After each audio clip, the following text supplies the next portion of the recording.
regression, ANOVA, and chi-square. The next will be continued by Hari Krishna.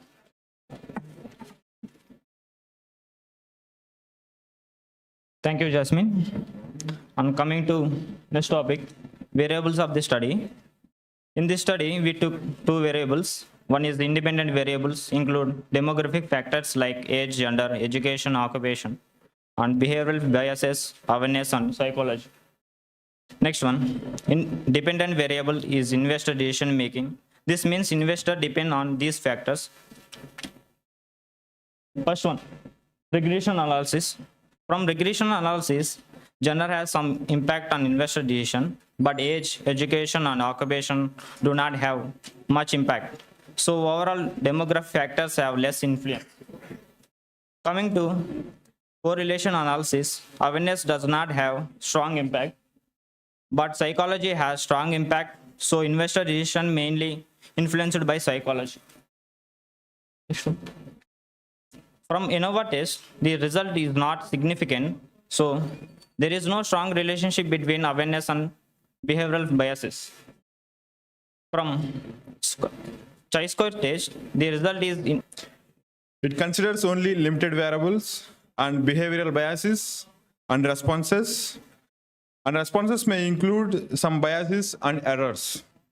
It can also include more behavioral, psychological, and technological factors. Studies can be expanded to different regions for better generalizations. And coming to conclusion of this research, behavioral finance plays an important role in investors' decision making. Investors not fully rational and are influenced by emotions and biases. Demographic factors have less impact on these decisions of investor. Behavioral biases and psychological biases are strongly influence the investors. Awareness. Improving financial literacy helps the investors to make better and strong financial decisions for the investors. Thank you. Thank you very much. You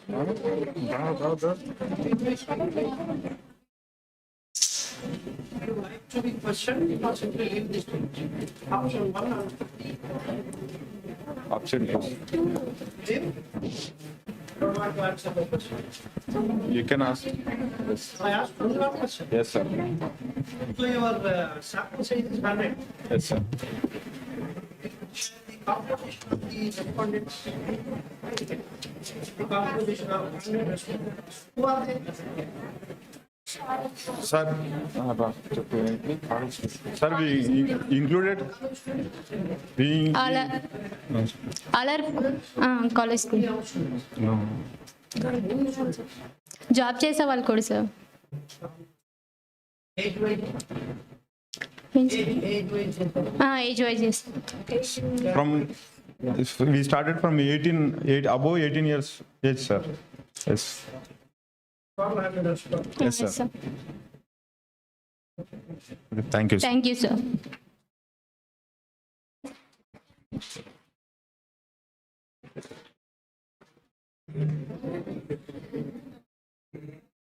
Yes.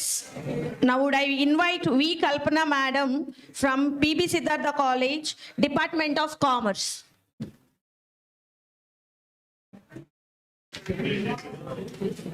Ma Kalpana ma'am direct.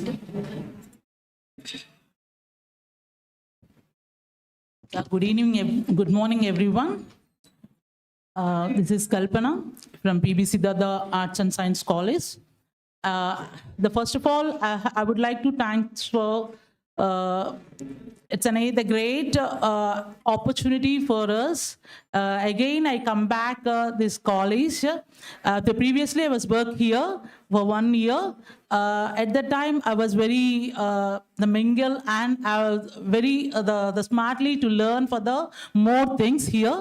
At the same time, I read back here and the great legendaries of the Sham sir and Francis Xavier sir and all these people again I have to see is very happy at this moment and at the same time and my dear colleagues of the Nirmala ma'am, head of the department, and Sri Lakshmi ma'am, and it's a very happy to see you ma'am and thank you for giving me this opportunity.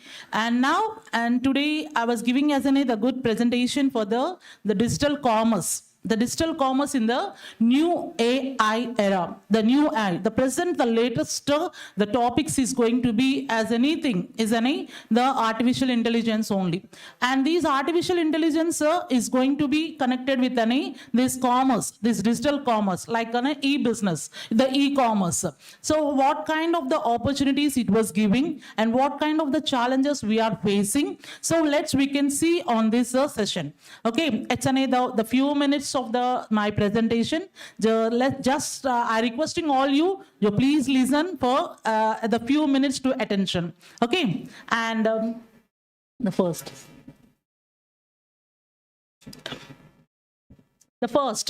So the present days, it was giving as the AI. The artificial intelligence was transforming in the digital commerce. Digital commerce, it was the very important role. The important role it was going to be what kind of the business, how the business will be operate and how the business through customer is going to be online. Means in online how they are going to be to facing, means how they are going to interacting to the customers in online mode. So all these we can be as very frequently to see on this AI, means in the digital commerce.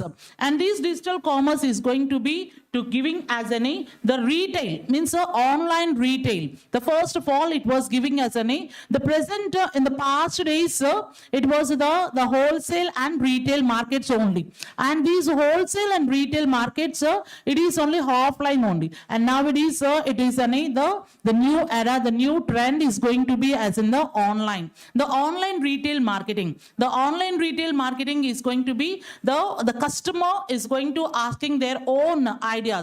So whenever we can see as in the demand, the one of the functioning is the customer demand is very important. So when it is important, it is the taste and preference, their priority is important. At the same in artificial intelligence also, they will ask as so what kind of the products you want and what kind of the opportunities you want and what kind of the preferences you want and what's your taste. The customer, the priority has given by this AI. Means the customer priority will be to given to forward it to the companies and they can give as the good products to the market. So here we can see as the integration of this AI is the playing as the good role. It was giving as the personalized recommendations. So what the personalized recommendation means, the customer priority. The customer priority means what kind of the product you want and how it would be designed and what kind of the priorities you required. Means the color option or the taste option. So what kind of the references you required. So those references they can give to the management. Means the product management.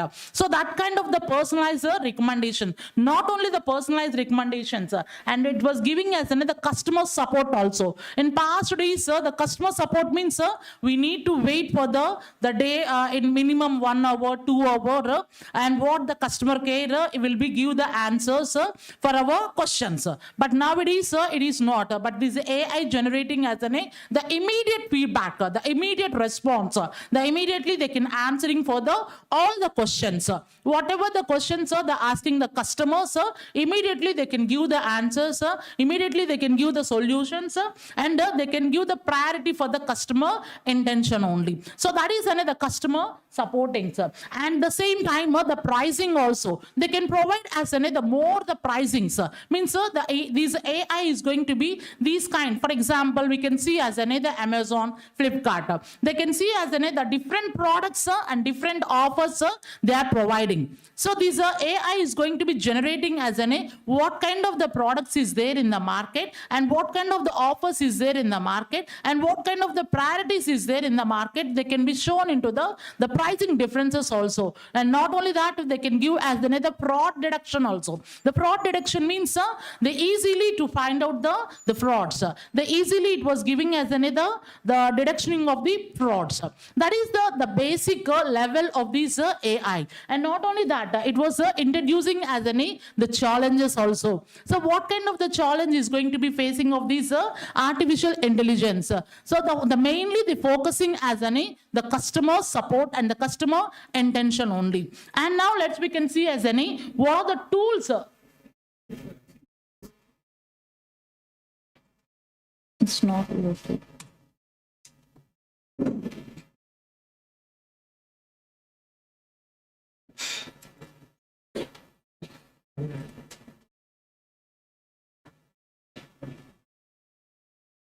So what are the technologies we can use? The first one is the machine learning. Means we don't call to any customer care. We can ask only we can raise the ticket. Means whenever we want. For example, in Amazon, if you have any customer feedback, we can raise the ticket and what the complaint you have. And immediately they can give the response. Immediately they can give the answer. That's the machine learning. And not only that, the language process. In any language, and any languages, we can ask the product and they can show as the immediate response. And next it is the customer experiences and the customer. It was giving as the efficiency of the customer, the feedback also. So what the customer is going to be, the customer is going to be feel in that a particular product and they can show as all. So these are the technologies they can using in the present, the machine learning and the efficiency and all these they can give as the decision making power.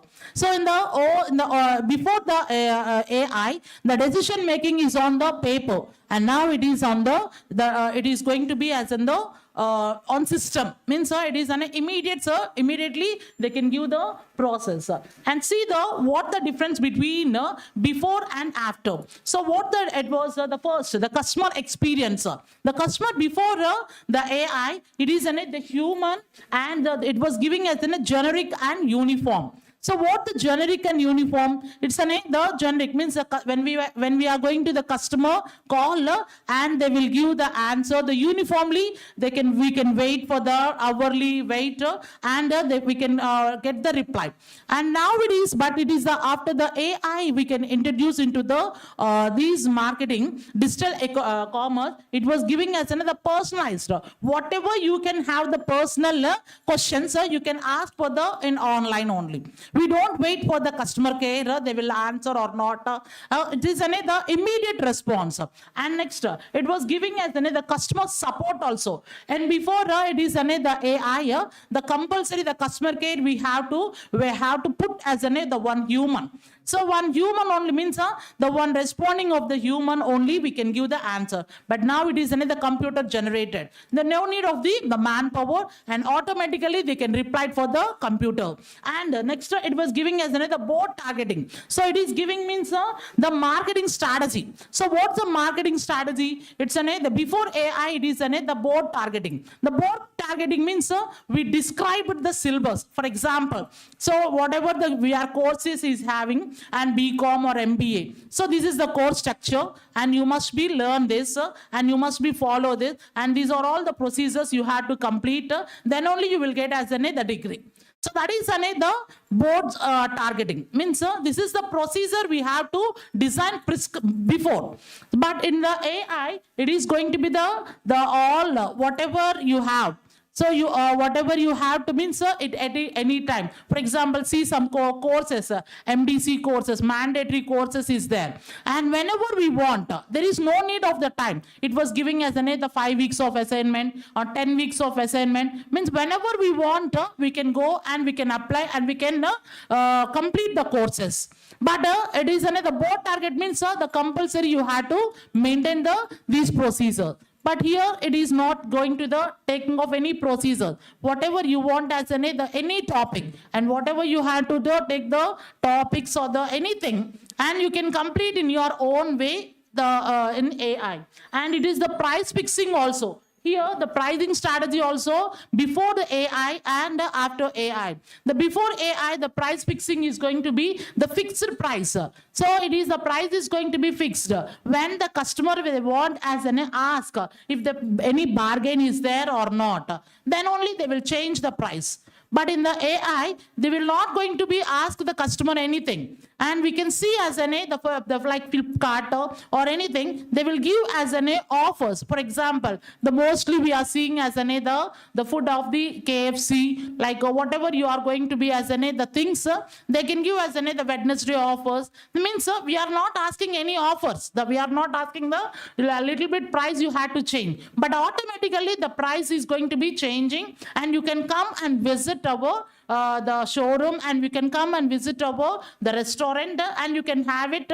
So like this, the AI is going to promoting as their products in the on before. But in previously, the price is going to be fixed whenever we visit or not. Manam visit chesina cheyakapoyina. So it is the price is going to be fixed. But in the AI, the dynamic and optimized, they are giving the personally pricings. If you are the golden customer, or if you are the as the silver customer, and we are giving as the flat 50% discount, we are giving as a 40% discount. Means if you are chosen as the different products, so like this, the AI is going to be without asking of the anything they are providing. And next it is the deduction, means the fraud deduction. And what kind of the fraud deduction? It is everything is the before AI, it is the manual, means it is an offline. So that's why it is the limited capability to detecting the frauds. But in the AI, where we had from starting to ending, where we are going to be see the fraud, and where we are going to the cyber, where we are going to be the detect the error. So we can find easily in the AI. So in this way, the decisions here the reactive, means whenever the customer will ask, whenever the customer is going to be this problem is there in this product, then only they can react. But in the AI, whenever we won't have the facing the problem, we can complain on the online, then immediately they can react. So this is the way, the before and after, the what the AI is transforming into the digital commerce. Okay, now we can see as any how the AI is going to be transforming to the e-commerce, means the digital commerce. So it is the marketing, means in the marketing ways, and the offerings, means the lower prices, the lower services, and the sales, and the lead generation, means the present whatever we have the leads, whatever we have the opportunities, they can be shown into the before we are visiting into the market, they will show into our as a customer. Okay, and next it was giving as a visual and the voice assistance. Visual means we can send, they can send as the text messages or images. If you are the customer as there, they can send you as through the SMS or the voice message, and they can send as all these. And next it is the search engines. Means if your search engine means whatever you want, they can provide as the information in the AI. The completely they can providing the information. And now we can see as what are the opportunities in these digital e-commerce. Then the digital commerce, we can see as the first the first opportunity is the customer experience, and the customer support and decision making, and data also is going to be secured. Means the data is secured, means and whatever we can enter, our name, our email ID, and our phone number, means whatever the complaint we can raise, and everything, the data is going to be protected. And not only that, they can give as the optimizing of the stock, means how much of the stock is available, and what kind of the products is other than related of this. So like this, they can provide as the different opportunities in these. So one is the customer experience, and the second one is optional, it is efficiency, and the third one is the decision making, and fourth one is going to the data, the serves, means the data security, and the fifth one is the optimizing. What kind of the optimizing? It was giving as the like supply chain, means once you can choose the product until you reach the product, until you can reach the product. It was giving as another track.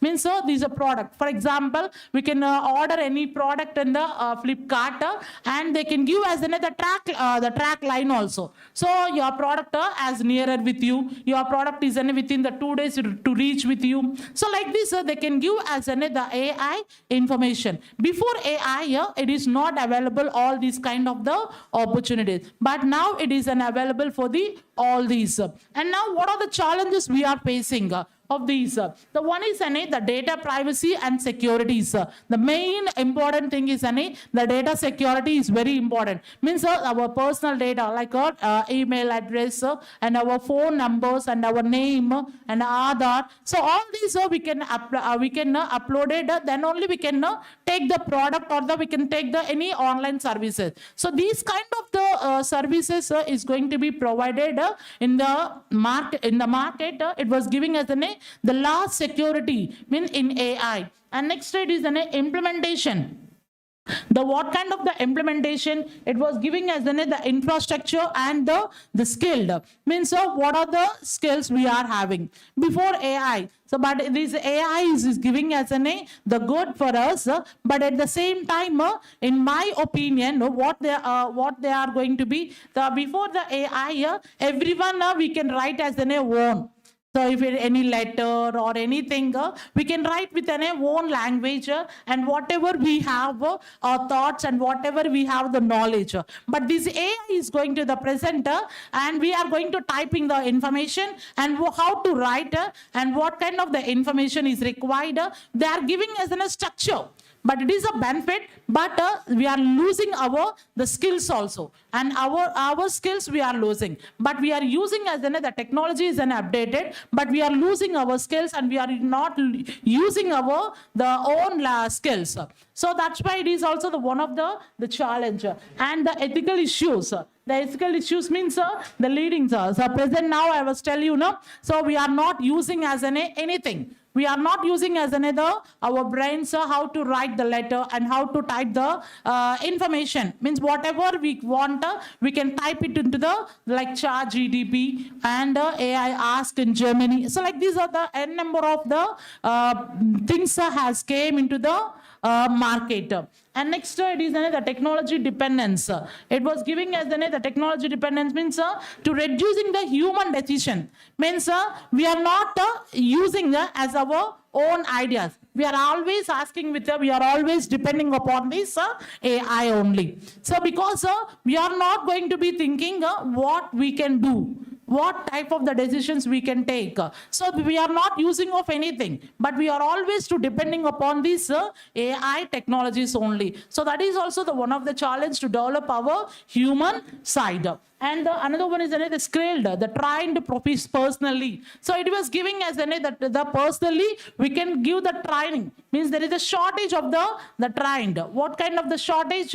Whenever we can give the short means the training to the students or the any thing, and they are always asking why we are back required, ma'am. We know we have the AI and we have the ChatGPT and we can write into the easily to cover all these. Like means it was giving as all the personally we are not going to reflect it. So it is giving as and in these AI and what we are it is the present the AI technology is going to be to forming as the good in the communication of the marketing, digital marketing, but we are losing our ability, we are losing our skills, but it is a technologically it is developed in market, but in the decision, in my opinion, the AI made as the dynamic and in the present and the future also.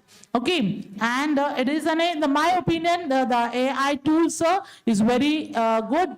At the same time, we can implement as the more and more efficiently. Okay, thank you. And thank you for this giving me this opportunity for everyone. And once again, the head of the department and the Francis Xavier sir and Shyam Sundar sir. And next, Sri Lakshmi ma'am. Thank you for this giving me as an opportunity. And thank you for all my dear students. Okay, all the best.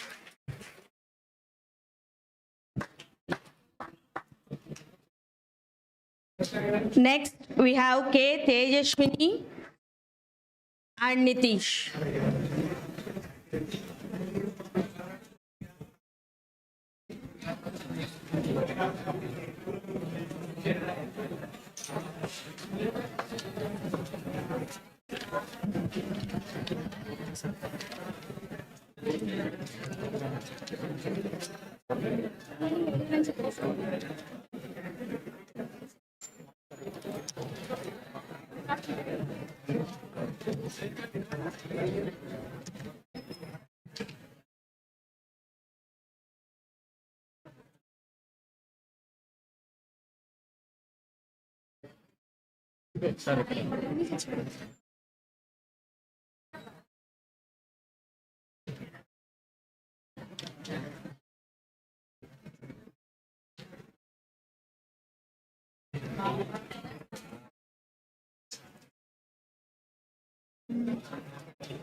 Good afternoon to everyone. Students from the MBA department. Today we are here to present our research paper titled Consumer Perception Towards Specified FinTech Products. Introduction. Financial technology refers to the integration of advanced technology with financial services to enhance accessibility, efficiency, and convenience. FinTech products are digital financial tools or services that use technology to deliver financial activities. They include services like payments, banking, lending, investments, and insurance. They are designed to make transactions fast, easy, and convenient through mobile apps and online platforms. Examples of FinTech products: digital payments, digital banking, lending platforms, investment platforms, insurance technology. Objectives: to evaluate the impact of consumer demographical factors on their satisfaction level towards the usage of specified FinTech products. To evaluate the impact of consumer demographical factors on their difficulty level towards the usage of specified FinTech products. To evaluate the consumer demographical factors on their level of difficulty towards the usage of specified FinTech products. Next will be continued by Nitish. Thank you, Bangaraj. Research methodology. The study evaluates the consumer perception towards the use of specified the FinTech products. For primary data, direct responses collected from participants. For secondary data, books, journals, websites, and published studies are used. A structured questionnaire is used to gather information from respondents. As the population is unknown, non-probability techniques is used. That is, convenience sampling techniques is used for this study. ANOVA is utilized as the statistical tool for analysis in the study. Next will be continued Tejashwini.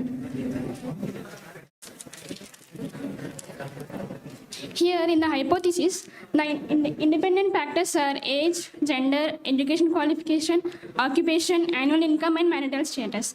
And the dependent factors are difficulty level, consumer satisfaction level, and consumer level of frequency. Here, in the first hypothesis, this hypothesis examines that whether the demographical factors influences the customer satisfaction with the specified FinTech products. These results show that the age, education, marital status have a significant impact, and the gender, occupation, and income levels do not influence the satisfaction significantly. It means that younger and well-educated users tend to be more satisfied with the FinTech services. In the second hypothesis, this hypothesis focuses on how difficult the users find the FinTech products. The analysis indicates that age, education, income levels, significantly affect the level of difficulty. But gender, occupation, and marital status do not show any significant impact. It means that people with better education and income find fintechs easier to use while others may face more challenges. In hypothesis 3, the hypothesis shows that often people use fintech products. These results show that the age, education, occupation, and marital status significantly influences the frequency in the usage of specified fintech products, but gender and income do not have any significant impact. It means that younger and more educated and working individuals tend to use more fintech products and more frequently. Coming to conclusion, fintech usage is strongly influenced by demographical factors, particularly age, education, and marital status. Occupation and income have some effect. Gender do not play any kind of role. Younger and educated users tend to have higher satisfaction, find the platforms more easier to use, and engage more frequently. Thus, fintech companies should focus on inclusive decisions, improve digital literacy, and creating user-friendly services to encourage broader adoption. Thank you. These are the references. Thank you.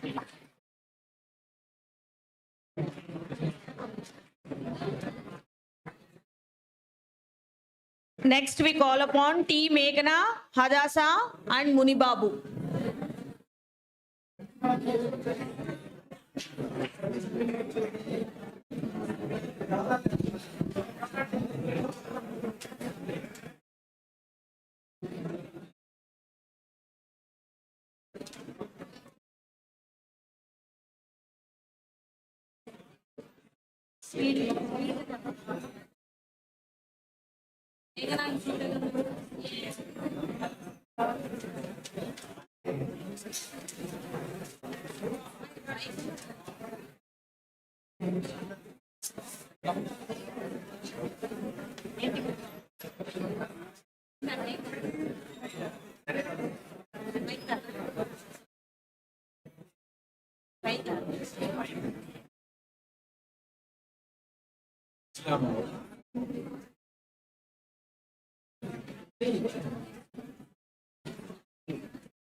Good morning to one and all.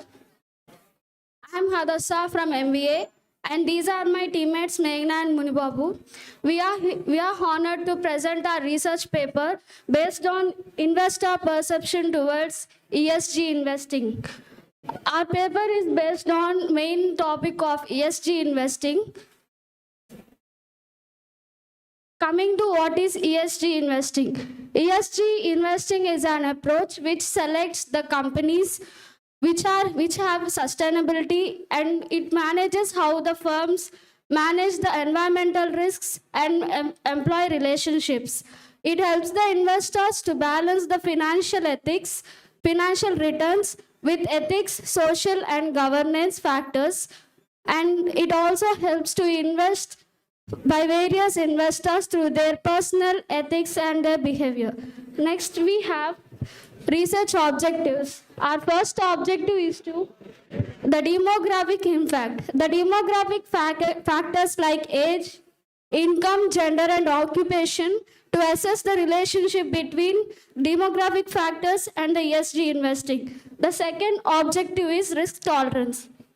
It measures association with risk tolerance and the ESG investments. The third objective is environmental concerns. to examine relation between environmental awareness and ESG investment decisions. Next. The key literature insights are behavioral factors. These behavioral factors like age, income, and occupation will influence the investors' decisions in the ESG investment. Then coming to investor awareness, as per the survey we made, there is 62% of familiar with sustainable investing concepts. 78% believe ESG improves long-term investments. And coming to green assets as hedge, green assets play a vital role such as critical hedge against climate risk. Coming to knowledge gap, as ESG investing is a new topic to everyone, everyone has lack of awareness on this ESG investing. As per the survey we made, we got 58.5% of awareness from the investors. Next, coming to the research methodology, we took the sample size of 100 unknown people, and the sample technique we applied is convenience sample technique. And coming to the hypothesis, we made 3 hypotheses. For the H1 hypothesis, we used the test regression analysis for demographic factors, which there is a significant relation between demographic factors and the ESG investment. In H1 hypothesis, we got the result as age shows positively statistically significant from the ESG investment. Coming to hypothesis 2, risk tolerance association with the ESG investing. For this test, we used correlation method. For the correlation coefficient, we got the percentage as 22.8%, and the significant value is 0.023. As it shows the investors, the investor shows interest in higher risk and to invest in the ESG investment. Coming to H3, there is a significant relation between environmental concerns and ESG investing. As per for this test, we used chi-square test. As per the results we got from the findings, we got the chi-square value as strong statistical evidence as 72.61, and the significance is 0.00, which means environmental concerns are significant with the ESG investment. Coming to the key findings, there is a less awareness between the investors to invest in the ESG investing. Coming to age matters, mainly the younger and older people, investors have different perspective on investing in the ESG investing.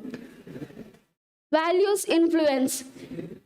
As per the findings we found, the investors have made clear that the high risk can make them invest in the ESG investing based on their personal ethics and behavior.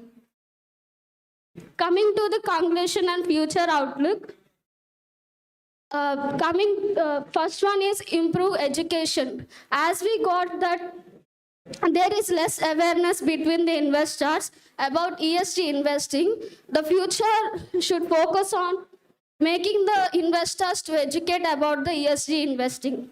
Coming to the enhanced transparency, there should be a proper information for the investors in order to invest in the ESG investing. And promising future, the ESG investing will help the investors to understand on what to invest, why to invest in the ESG investing. Thank you.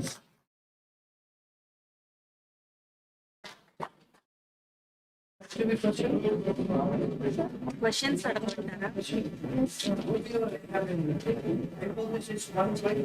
Hypothesis.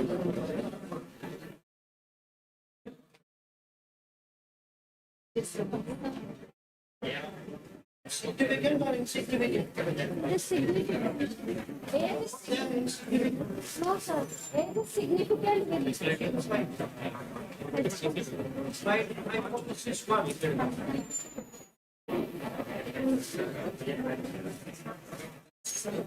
one. Significant with the age, sir. Only ESG demographic factor is significant with the ESG investment. They are not insignificant with the ESG investment. But I have mentioned those. Hadasa. Okay.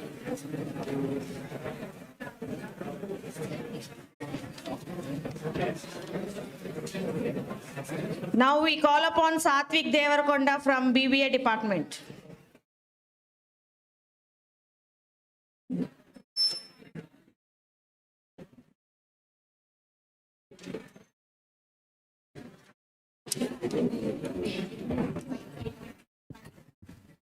Okay.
Very good morning to the judges of the technical session, lecturers present here, and all my dear brothers and sisters. I am Satvik Devarakonda from the Department of BBA. We're going to present a research paper on behalf of my authors, G. Shravan Kumar sir and N. Avinash sir. Before going into my paper title, I would like to post a quote. That is, imagine trying to race a Ferrari with a bullock cart. If we imagine that, if we want to race a Ferrari with a bullock cart, how it will be? It will be horrible, right? So in this same way, if we try to compete with this competitive world with old business technologies, it will be also in the similar way. So that's the reason we have bought this paper. That's the topic of our paper is Emerging Trends in Commerce and Management, a study of digital transformation, AI, and sustainable practices. We have concentrated on the three things, that is digital transformation, AI, and sustainable practices. As we know that modern economy relies on commerce and management. For any government, commerce and management is very key for developing their economy. So in developing the economy, commerce plays a key role in trades and accounting, and management deals with planning, organizing, staffing, and controlling. And we have mentioned that core duos of any economy will be commerce and management. With this commerce and management only, any of the country can do their best. And the second one is, if the game changers are in this technology, the game changers are globalization and tech booms. We have known that in these few hours, globalization have increased. Even farmer from village also trading all over the world, and these both are the game changers for any of the economy. And the third one is why it is urgent. Is artificial intelligence, digitalization, were these any urgent? Yeah, definitely. Why? Because old practices were being obsoleted, and we should adopt to the new technology. So, and the real struggles, whenever here there is a quote is that necessity is the mother of the invention. An invention comes out when there is a necessity. Without a need, there will be no invention. So the necessity of this present society is digital speed and technology awareness. If we compare it to Japan and China, our India is technically have less speed than those things. So we should increase our technical speed of the digitalization and all the technology awareness. And the third one is our focus is on the three big drivers. Those are digital transformation, artificial intelligence, and environmental social governance, ESG. And this is about the introduction of our paper. As questions are the basics of the research, we have three main questions based on the research. The questions are, first one is, why key trends shape modern commerce and management? Why the key upcoming trends change commerce and management? And the second question would be, how AI, digitalization, and ESG impact business operations?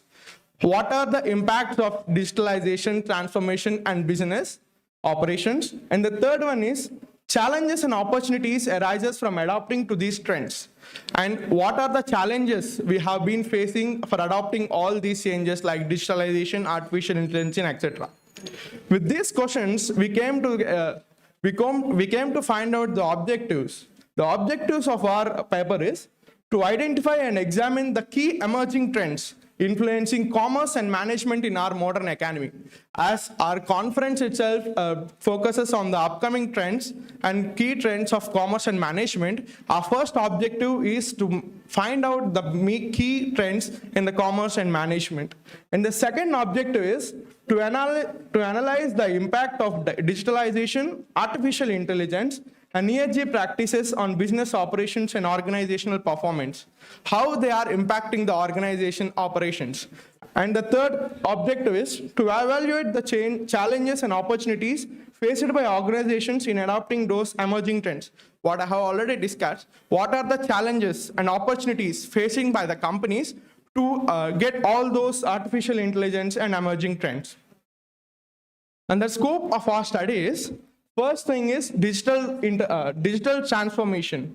As I have pointing out from the starting onwards, we have focused on the three main things. Those were digital transformation, artificial intelligence, and ESG practices. The study reveals that digital transformations like AI and ESG trends are revolutionizing commerce and management, and our organization tackle skill gaps and cost to sustainable success. If any of the firm can take up all these upcoming skills, and if they could implement in a better way, definitely the business will be in a good situation, and definitely they could provide profits, and it will be in a growth state. The data collection. What is the data and how we collected the data for this research is, firstly, we have concentrated only on secondary data. As I mentioned, the major portion of our study relies on secondary data collected from peer-reviewed academic journals, books and scholars publications, reports from international organizations, and government reports and official publications. Why we have taken secondary data as analysis base? It chooses conceptual research for spotting trends in insights. So the study used descriptive method to interpret data meaningfully without advanced statistics tools. We haven't used any statistics tool. We have completely gone with conceptual tools and using secondary data. And here is the literature reviews from where we have taken all those reviews, references, and etc. Leaving from 2025, his title is Digital Transformation and ESG Drive Innovation Competitiveness. What the gap he observed is limited empirical evidence across economies. And similarly, we have these three kinds of literature review. We have taken so many literature reviews, but we have mentioned the main and four literature reviews here. And if it comes to trends, here comes the original topic of this paper, trends. As a topic is trends in upcoming business, commerce and management, here are the 8 trends what we have bought. First one is digital transformation. As we can see, everything is converted into digitally at this time. Especially even state governments are also using online digitalization very more. So this is the first trend which commerce and management should observe. And this is the very highly important trend. And the second one is artificial intelligence and automation. Many of the companies were using artificial intelligence to replace all the jobs or all the workers. Artificial intelligence is doing a work of a 10 man at a single time with one computer. So upgrading to artificial intelligence and automation is also very important to the companies. And the third one is sustainable business practices. As a business people, we should gain our profits. At the same time, we should help the society as a sustainable and social organization. So ESG is also very important for any of the business organization. And the fourth one is globalization and cross-border trade. As we have discussed, due to this globalization, even a small vendor from a village can also be traded from internationally. So due to this globalization, all the relations between nations were increased, trades and imports and exports were also increased, especially cross-border trade. And the fifth one is remote work and hybrid management. After this arrival of this digital transformation and artificial intelligence, many hybrid management models have occurred. Now entire the management systems have changed, new techniques to new analysis systems and new data structures. Everything was occurred due to the presence of artificial intelligence and automation. And sixth one is data analytics and business intelligence. Without analytics and decision making of a business, any of the firm or organization can't take decisions. So in that situations, business analytics is very, very important to analyze all the past, present and future for taking a decision of their company. And the last but one is fintech innovations. As we all know, there are many fintech companies and many software companies in our India. All those companies were being updated to the fin technologies where people of working will be less and number of computers will be more. Using this artificial intelligence ESG process, work which should be done by 100 people is being done by 10 people with 10 computers. And the last one is customer-centric strategies. Even artificial intelligence also helps to satisfy the customers. Even business or a firm can use to analyze about the customer, what is the needs, what is the demand, and what will be the supply, what should be the supply. So artificial intelligence also uses customer-centric strategies. And these are the trends what we have observed in our research. And these are the trends what we have mentioned in our research paper. And now let's see about the impacts of emerging trends. As we have discussed the trends, now let's see how they are impacting the trends, how they are impacting the businesses. The first one is impact on business organizations. How artificial intelligence, digitalization are impacting business operations. The first one is speed and efficiency. Due to this artificial intelligence and digitalization, speed of the work and efficiency of the work increased. Why? Because if a man works, definitely it may be a small mistake. But if a robot works, definitely mistake will be less and the speed and efficiency will be more. And the smart decisions. Smart decisions. Why? Because if it comes to personal, humans may lag between emotional, or they may take some time to take accurate and super decisions, but machine won't be having those things and they can take smart decisions. And seamless systems and global transactions. As I told that globalization, due to globalization, everything was globalized, everyone can do global trades and etc. These are the impacts on global operations. And what are the impacts on employment and skills? Even artificial intelligence played a key impact on employment and skills. As we all know, we have seen lots and lots of seniors who have lost their jobs due to artificial intelligence. And the first one is job shift. As I told that, due to this artificial intelligence, lots and lots of job shifts were there. They are replacing people with machine. They are replacing 100 people with 10 machines. So the major impact was in jobs and skill crunch also. digitalization skills. If an employee really learns about all the skills in artificial intelligence, he won't be fired, right? So it also teaches about the skill crunch and lifelong learning. All those artificial intelligence, software, all those things, what will be doing good to the society is, they will be keep learning. They will make people to learn lifetime. Whenever we get a chance, whenever we get a new technology, we should learn and we should come up with to put on the career. So it gives lifelong learnings and corporate response. And the third impact is on organizational structure. Even artificial intelligence also impacts organizational structure also on hierarchy. Now, due to this, many of the old pyramid flattens were flattened and new tricks and new hierarchies were occurred.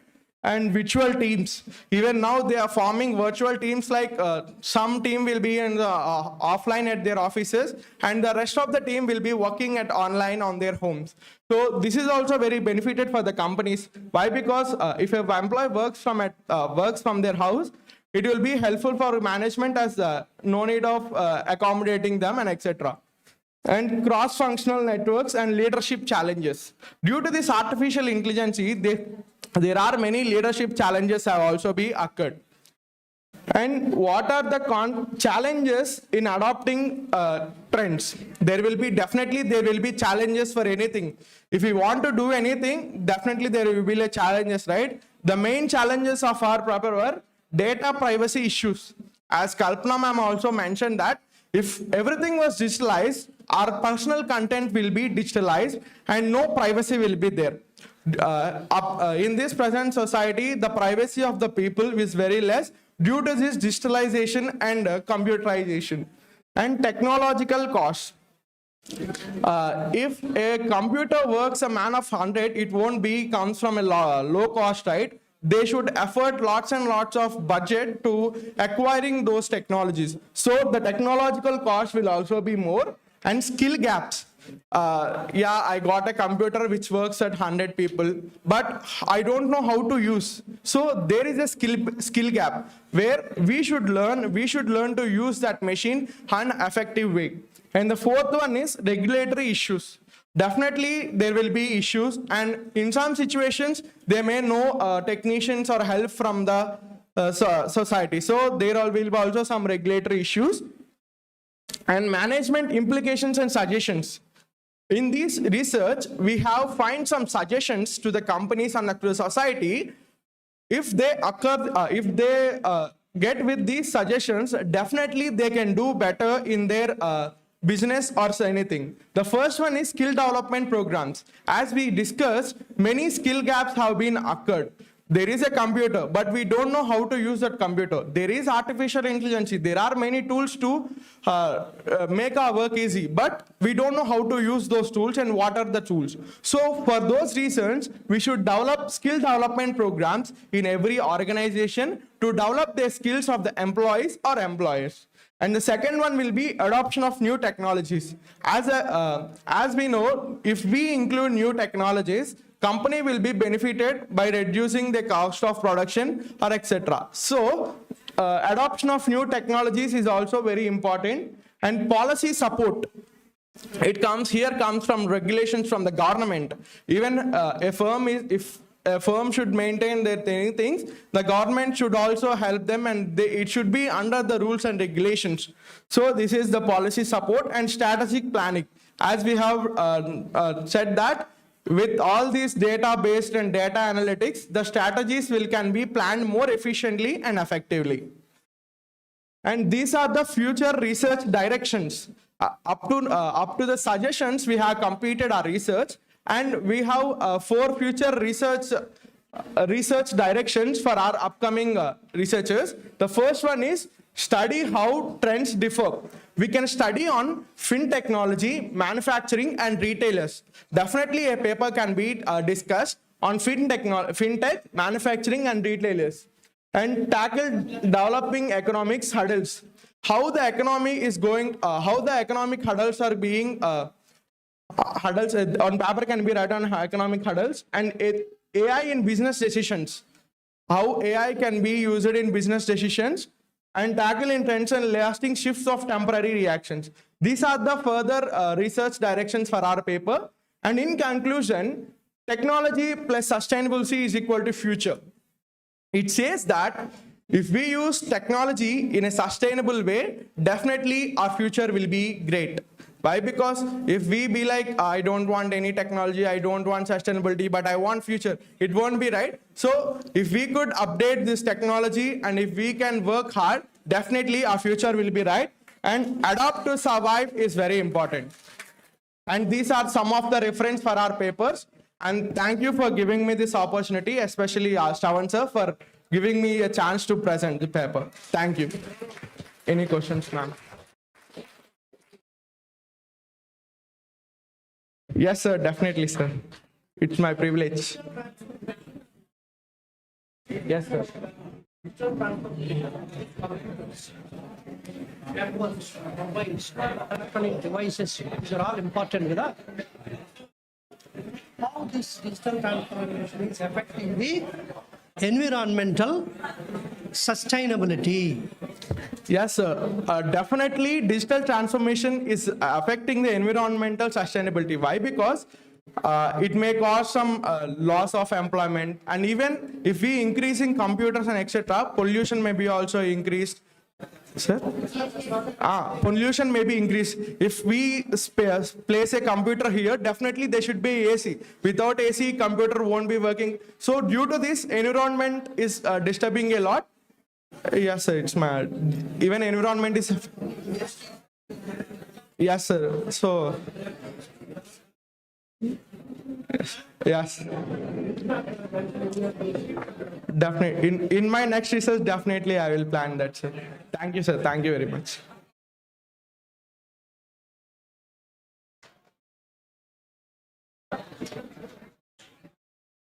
Next, we invite Dr.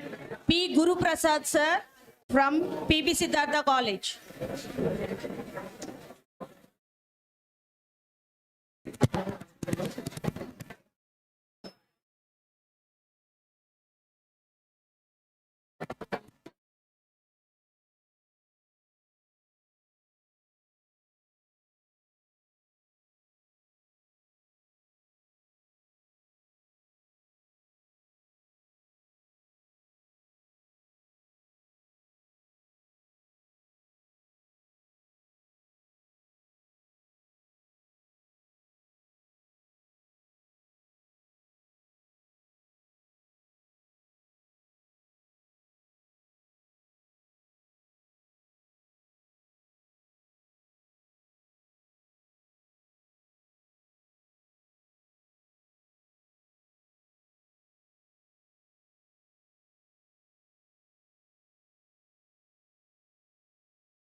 Good afternoon, everyone. And my name is Dr. P. Guru Prasad from PB Siddhartha College of Arts and Sciences. And my paper is on consumer segmentation in household appliances, market segmentation using K-mean clustering. So let me introduce you basic information. What is segmentation? I hope everyone knows about segmentation, right? Not waste much of the time. Right, segmentation is a grouping of customers based upon their preferences. So earlier we used to have many segmentation like demographic, geographic, psychographic, and behavioral segments. These are traditionally followed. Now, by using some of our data analysis techniques, that is called as K-mean clustering, we found out some new cluster how people will opt out the home appliances in DMart, right? So let me take it.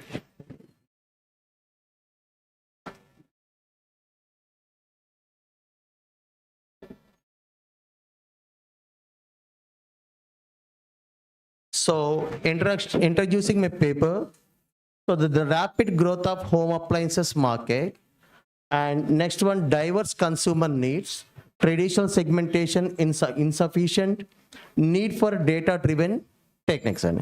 So I want to quote a small example. If I ask someone like an air fryer belongs to what kind of segment? Air fryer to what segment? A product like air fryer into what segment? So let me take you one more product. Baking machines, chillers, and all these fall into different new products which are occupied in the kitchen. Now we need to segment these particular items and what are the parameters, how the clusters have been defined. So to identify key factors influencing these new innovative products in the kitchen and segment consumers using K-mean clustering, not by the preferences of demographic or something, and analyze the difference among consumer segments to provide strategic recommendations for marketers, right? Now, in entire study, we have took up 370 samples from the DMART, and the samples are been collected, and the tools we use is explorative factor analysis, confirmatory factor analysis, and structure equation modeling. 3 statistical techniques defining what parameter and what attributes contributes for the clusters, right? So the variables are mainly considered as price, brand, and technology. After doing confirmatory analysis, these are being highly finalized. Next, while conducting factor analysis, the Kaiser-Meyer-Oaklin test, this is highly usable and suitable for EFA in defining which attribute will make you the highest preference. The 3 factors are identified, which I explained you previously. The variance factor is 73.18%, strong factor loading. So these factors have been highly defined. And next, the modeling that is done through CFA and STM structure equation modeling. The CFA component is 0.94. That indicates the comparative fit indicates the most each factor depends upon other in 0.94% from the sample state. RMSE, root mean square error, 0.048, very lesser comparison value, and hypotheses are completely supported. Technology, strongest influence, price and Balsol's segment. When we conduct, we can also expand this factor by regression, where price and BAS are highly regressive and correlated. Technology is the most influencing factor on this segmentation. When we run our K-mean clustering algorithm, we found the cluster 1 is price sensitive. People who opt for home appliances are highly price sensitive and price conscious, prefer discounts and low cost option, being these are technology driven and technology applicable products, and cluster 2 quality conscious consumers, depending how the reliability of the brand and moderate income groups. And finally, the preferred advanced and smart appliances, high income and innovation driven. I'll give out some of the inputs from my data.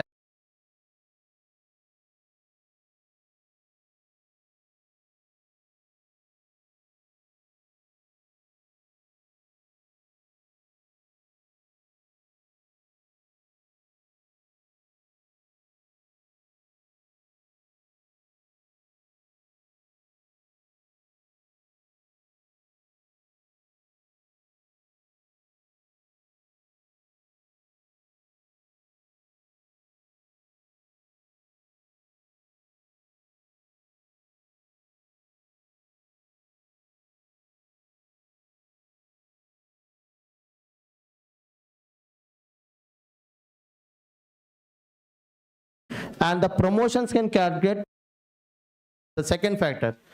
To whom we need to target for these kind of products, and what makes you to buy these particular products are this price sensitive as well as promotion based. Thank you, ma'am. Any doubts upon sir? Thank you.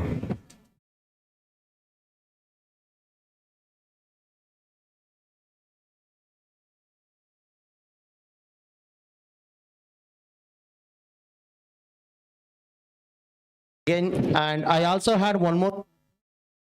This is the last paper is based upon the consumer appliances, and this is completely based upon apparel. Now, a simple serious question that DMart is very good at selling in the consumer market, where they started failing themselves at fashion and apparel. And now we took it as a chance that how can we suggest DMart to improve its sales on the area of apparel market and apparel segment. So on that basis, we have drilled down what are the archetypes, refers what makes people to buy a particular fashionable or any any items related to apparels.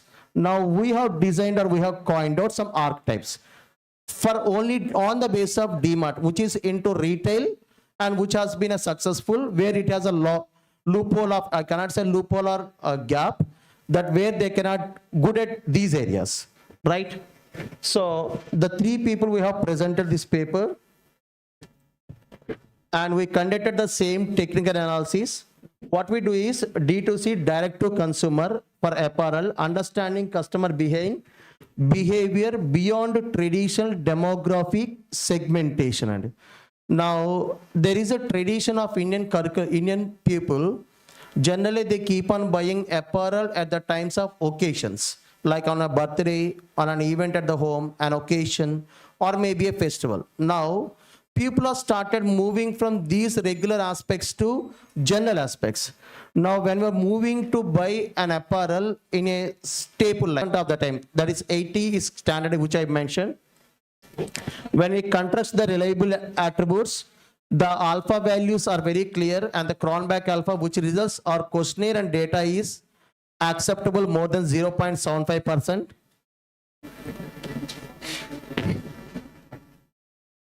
And this is what the final K-mean clustering of suggest.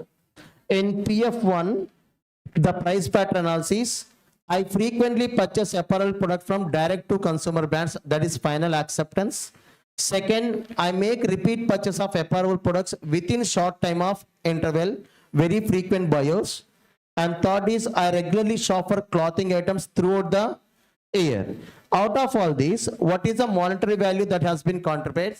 Spending significant amount money on apparel and purchase, willing to pay more high quality clothing products. My expenditure on apparel is highly compared to other factors. And final, the product preferences. Prefer specific type of apparel, thermal, casual, and seasonal wear. See, you need to identify this point where there is no regular, traditional, or any frequential buying. These DMart will allow only these kind of items. I choose clothing based on comfort and usability. I prefer product that match my lifestyle and personal needs. So the return behavior, frequently return apparel product after purchase, returning products, the channel uses. So these are the outcomes, sir. Thank you.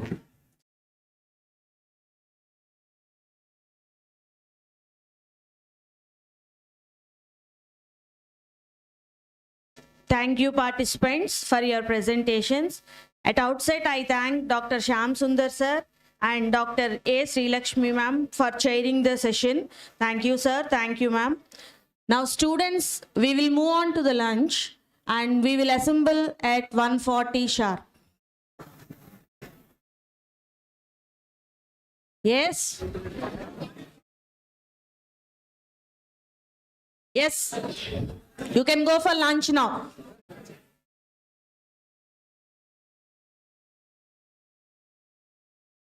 Room.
దాటి కలలే పొంగే పెదవి దాటి పిలుపే పొంగే అదుపు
the UG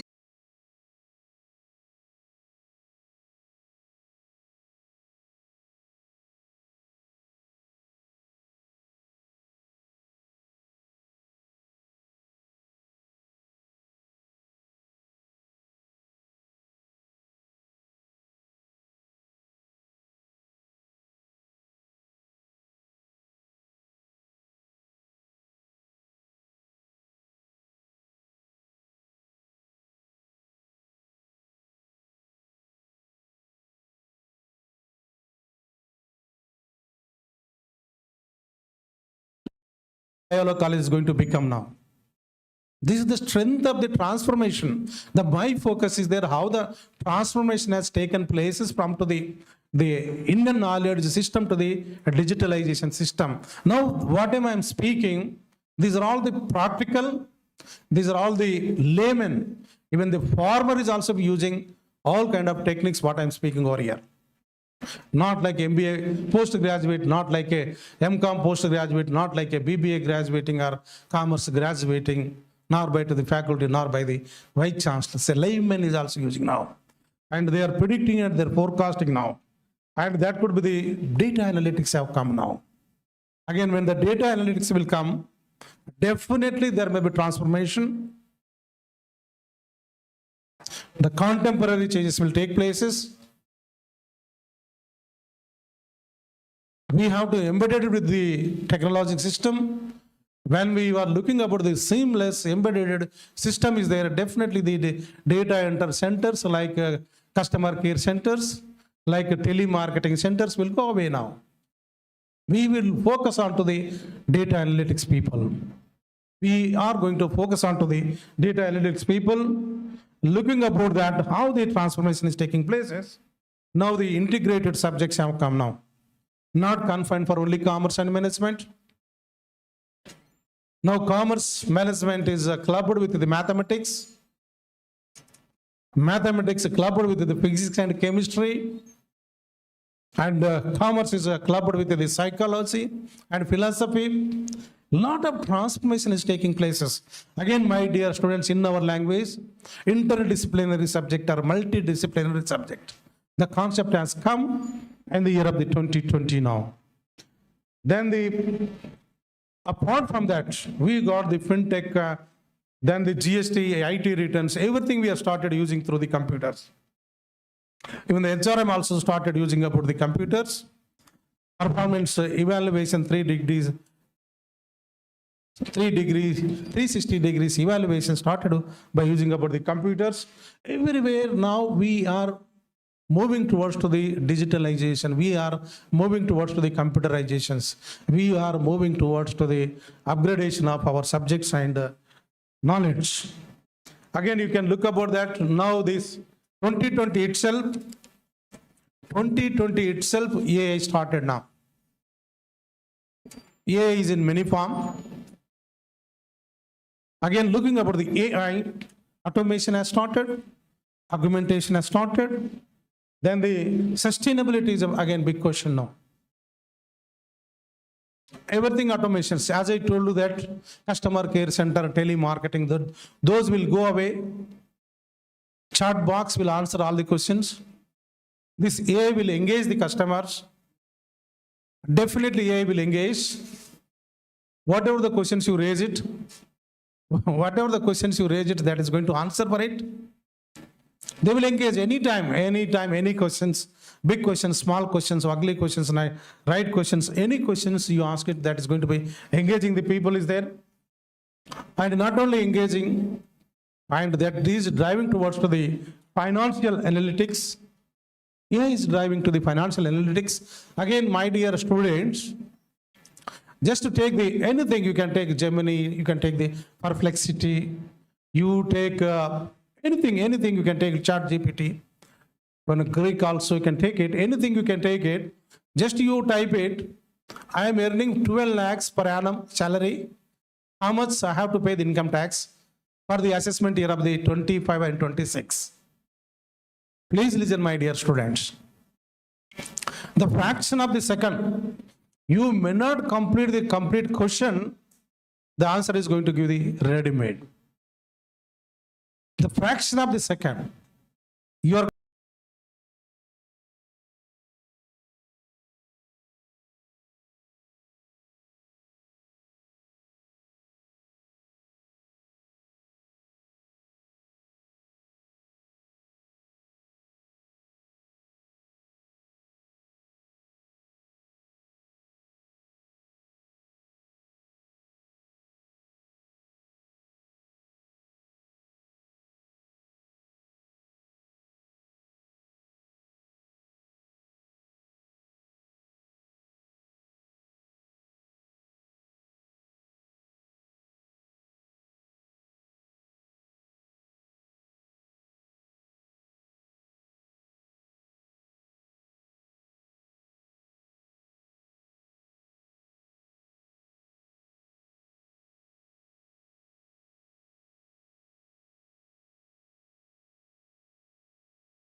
just you look about the Facebook of any concerned persons, that will give what kind of person is it. Again, just to look about your WhatsApp chatting. Just to look about your WhatsApp chatting, how what kind of message you are sending to your friends and how your friends are chatting to you, how you are making reels. That should be completely your attitude. That is a completely your appetite. And based upon to your appetite, based upon your attitude, based upon your chatting, based upon your activities, simply I can state that yes, he is interested in sports. So I can clearly state that he is interested in to become an IAS officer. Again, I clearly stated that he is interested to become a big data business analytics. Likewise, we can guess it, or else I can mention that he is some kind of person is there. So now the point is there, after the emergence of this artificial intelligence, the personal management also it started now. Again, my madams, definitely they are going to the shopping. Knowingly, unknowingly, they will ask you what is your mobile number. You are very fond of it. You will feel very thrilled. I am going to get the certain rewards, awards, certain gifts. You are going to give your mobile number free of cost. That is enough to them to grab about what kind of personalities, what kind of future they have it. This was the days now. These are all the days now. In this era, our education is transforming now. Again, now look about this. My journey, my lecture started from to the Indian knowledge system to the present 2026 system, how it is there.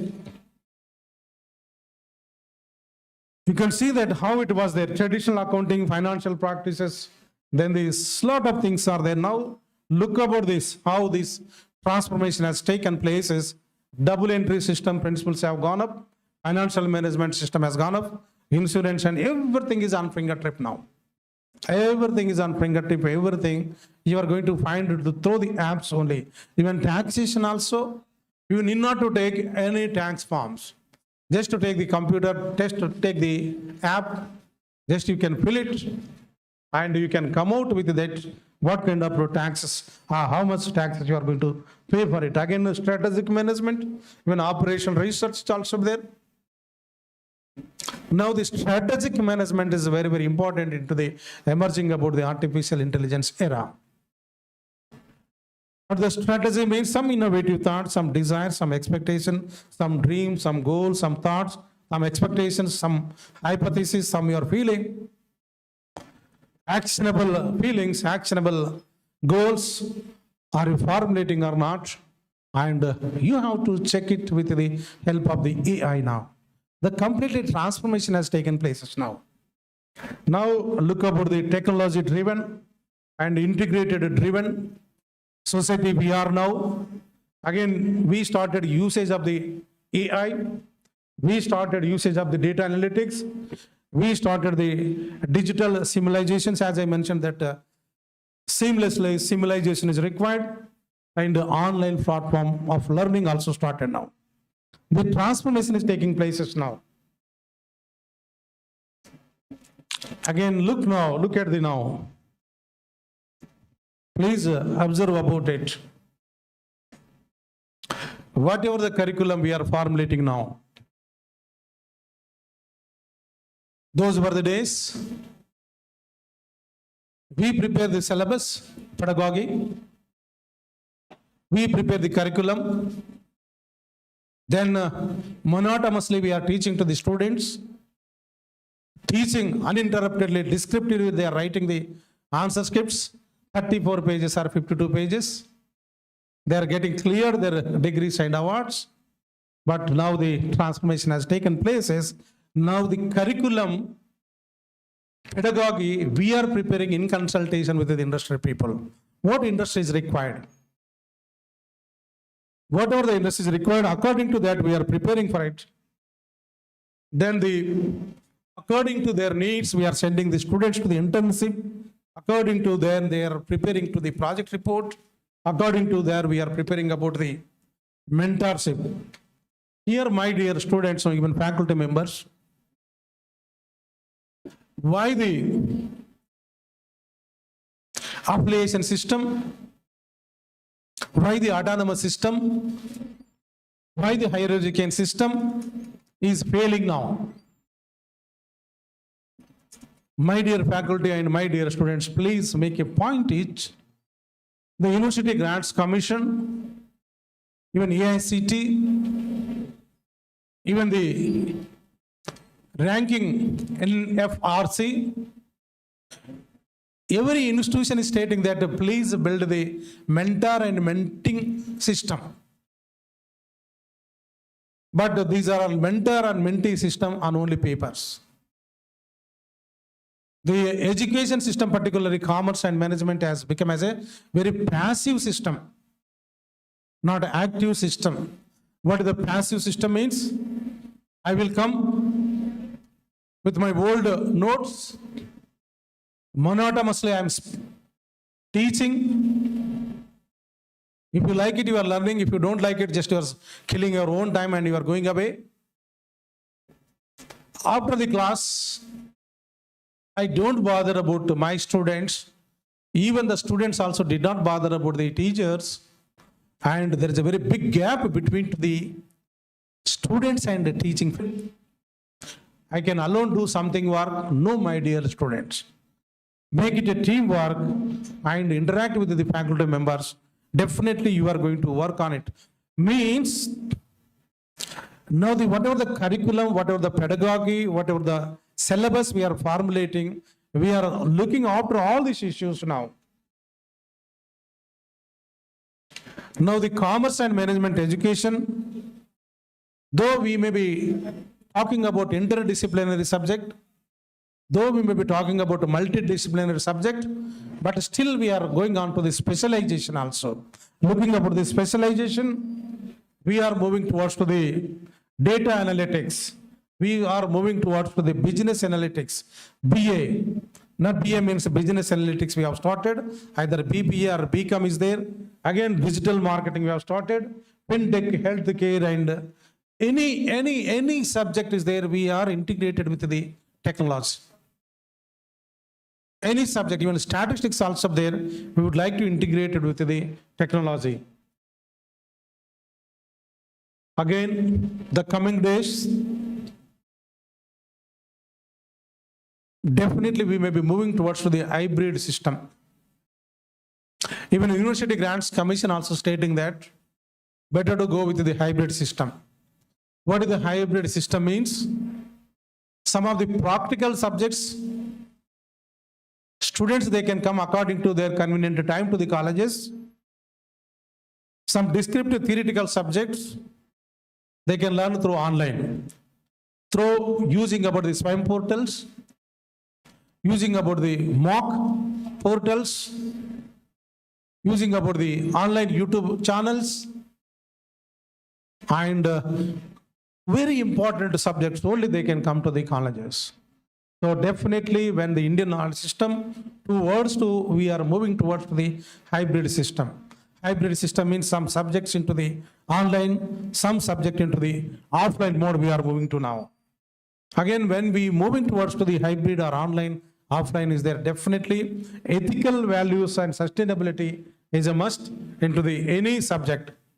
Any subject is there. Now, having listened the journey from to the Indian knowledge system from 600 to the 2026, now how we are redefining the commerce and management education. At least, my dear friend, please focus on this slide now. If you focus on this slide, definitely you can assimilate certain knowledge is there. All subjects, it may be marketing or HRM or any subject, banking, any subject is there. Those were there is there only customer centric. Now we are driving towards to the AI driven global economy.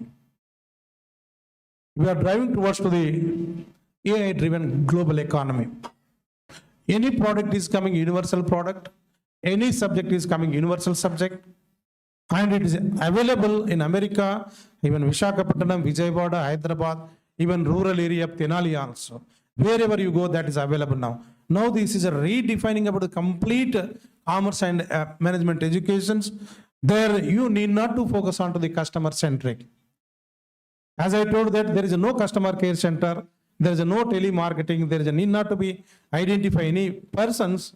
The AI is going to do all the things. Again, it should be value-based customers. The customer should get certain values. Customer should get certain privilege by using to certain particular issues is there. Again, whatever the subjects we have it earlier, we focused on to the only profit centric now. How much profit is company is going to earn, how we can maximization of the profit, how we can maximization of the wealth. That was the concept is there. Now with the redefining it, after redefining it, it should be driven to the purposive driven control. What is the purpose of your product? What is the purpose of your subject? What is the purpose for your learning? What is the purpose is very, very important for that. That driven, the redefining the entire landscape is changing now. In coming features, all new subjects are going to come. Now, not like only customer-centric, profit-oriented. You cannot find it now. Again, a data-driven to the decision-making analysis. Again, my dear students, I would like to appeal you that we may be thinking that artificial intelligence is there. They will take care of each and everything. But my appeal is there. You are not reading to the artificial intelligence, but the artificial intelligence is reading about you. That is monitoring you. You cannot monitor the artificial intelligence. You are not using about the AI. AI is used by you. That was the status is going to make it. Again, artificial intelligence means collecting the data from to the various computers or various sources. Exactly what is the meaning of artificial intelligence? Collecting the data from to the various computers and various sources and giving conclusions. Giving conclusion is called as artificial intelligence. Based upon to the conclusions, again the human beings has to take the decision. Artificial intelligence cannot take any decisions. Human beings can only take the decisions with the help of the artificial intelligence. In that directions we have to move for it. We are, as I mentioned that we are using the AI, no, not at all. AI using our knowledge. AI is testing about our knowledge is there. Again, angle operation to the resilient operation it is coming. Resilient operations means India is also having greater strength is there. Sometime we may be top or sometime the economy will be falling, or again when the economy will fall again we can rebound it. There is no God should come in to protect about Indian economy and Indian people. The Indian economy has its own strength to resilience the Indian economic system. So now whatever the new subjects are coming, how the Indian economy should resilience and bounce back, those kind of subjects will coming into the near future. Again, not like a supply chain, madam. Now everything is a dynamics now. Today, whatever the strategy is there, tomorrow it is going to be changed now. Again, as I mentioned, that the strategy means highly flexible strategies are required. The policy is always constant policies. The coming generation means they may be having strong policies, but they should go with the dynamic strategies. In that direction, we are moving from to the Indian knowledge system to the present knowledge system is there. Again, earlier we thought that the green innovation, green economy. Now green economy we are moving towards the circular economy. Green economy means paperless economy. Like applying to the bank loan, you need not to fill any application forms. Of course, still they are demanding it. But there are so many apps are there, online also can apply. So even the railway ticket also, there was a ticket printing. Now we need not to print any tickets. That was the concept of the green innovations. That is slowly vanishing. Again, now it is coming as a circular economy. What could be the circular economy? Circular economy means whatever the wastages are there, out of the wastage, you have to find out the new innovative product. Like garbage, some scientists, they innovated the power. Certain medical garbage, they started innovation of the certain pads. Likewise, circular economy. Whatever the waste is there, out of the waste, we have to find out to the some product. Now those kind of economy will come now. Circular economy will come now. Again, ethical governance, moving towards to the responsible governance. Here is ethical citizen to the responsible citizen. Again, responsible citizen to the accountability citizens we are expecting now. The coming day society, coming day market. You need not to be only ethical. Unlikely you are ethical. But you should take this as a responsibility. Not only take into the responsibility, you should make it as an accountability for it. Everything is accountability now. Ethical means I am speaking, taking mic and I can bombard it. Everybody should be honest. Everybody should not take any bribe, no corruptions, no dowry, no. Many things I will speak it, and after going to that, everything I will do the black money, I will real estate and bunking through the classrooms, I will do all businesses. That's unethical practice I will do, but I speeches or preaches so many ethical things. The ethical thing to the I should become as a responsible citizen. Not only responsibility citizens, you at least you should become as an accountability for it. Whatever good things you do it, you are responsible for it and you are accountability for it. Whatever the bad things also you do it, now you are the accountability for it. Now the concept is applied by all the banking system now. A bank manager is giving 1 crore rupees to the senior actresses. He has to recover from that actresses 1 crore rupees. He is not only responsibility, he is accountability for it. Now the society is moving into that direction. If the society is moving to that direction, so definitely the system, education system is a modern education system will work very effectively. And transformation of the economy, as I've been talking, focusing on to the, there is a no face values now. There is a no face values. I am a great personalities. In India, in the global, there are no global personalities at all. Completely all human faces will disappear in coming generations. All chatbots, robots will do many kinds of business except decision making. Everything taken care by to the non-human interference at all. The transformation is taking places. If you're looking about to the Indian knowledge system to the The new system, this is a NEP, you know that much talking has happened on NEP. I need not to focus on to the NEP, but looking about the challenges, particularly commerce and management education, what kind of challenges we have it, we can just to focus on it. Looking to the challenges,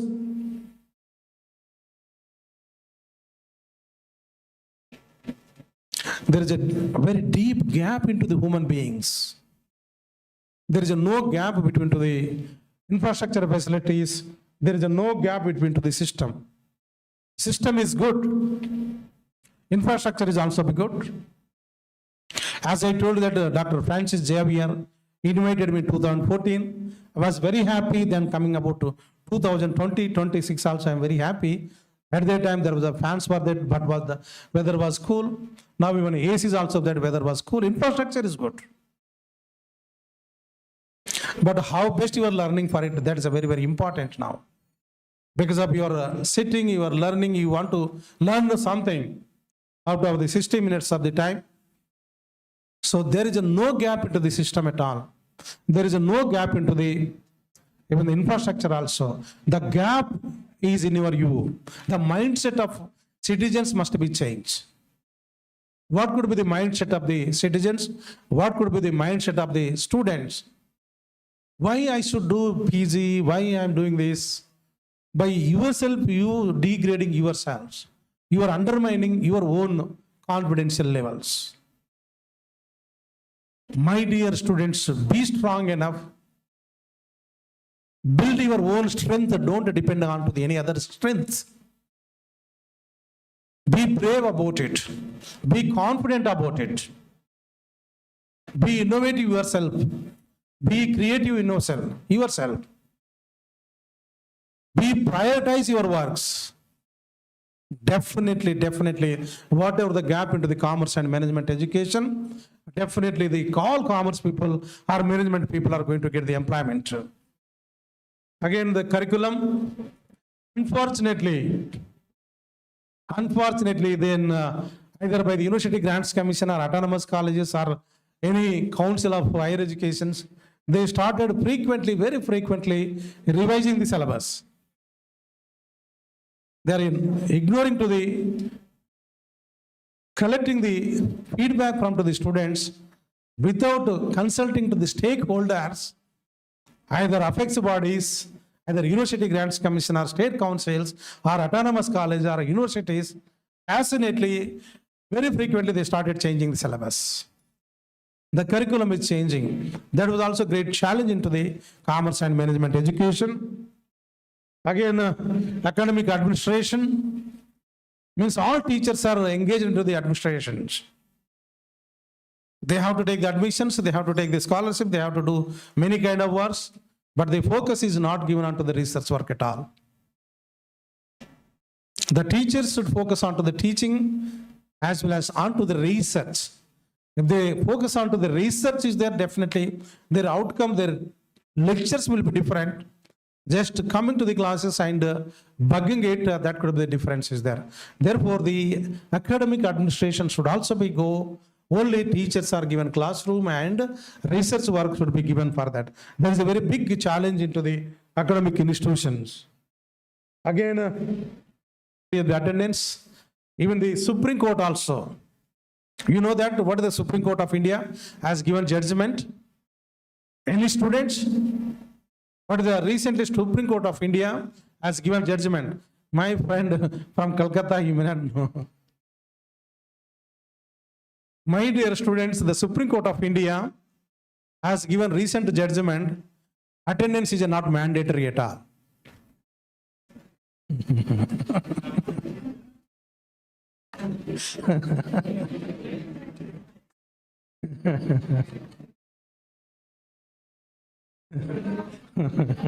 Listen to me now. Okay.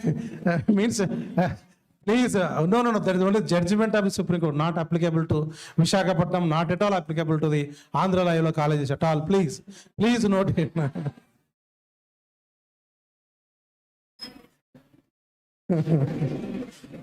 Again, my dear students, now the system is, education system is, listen, I'm going to finish within 10 minutes. Now only 3 o'clock is there. You are validated to function at 6 o'clock.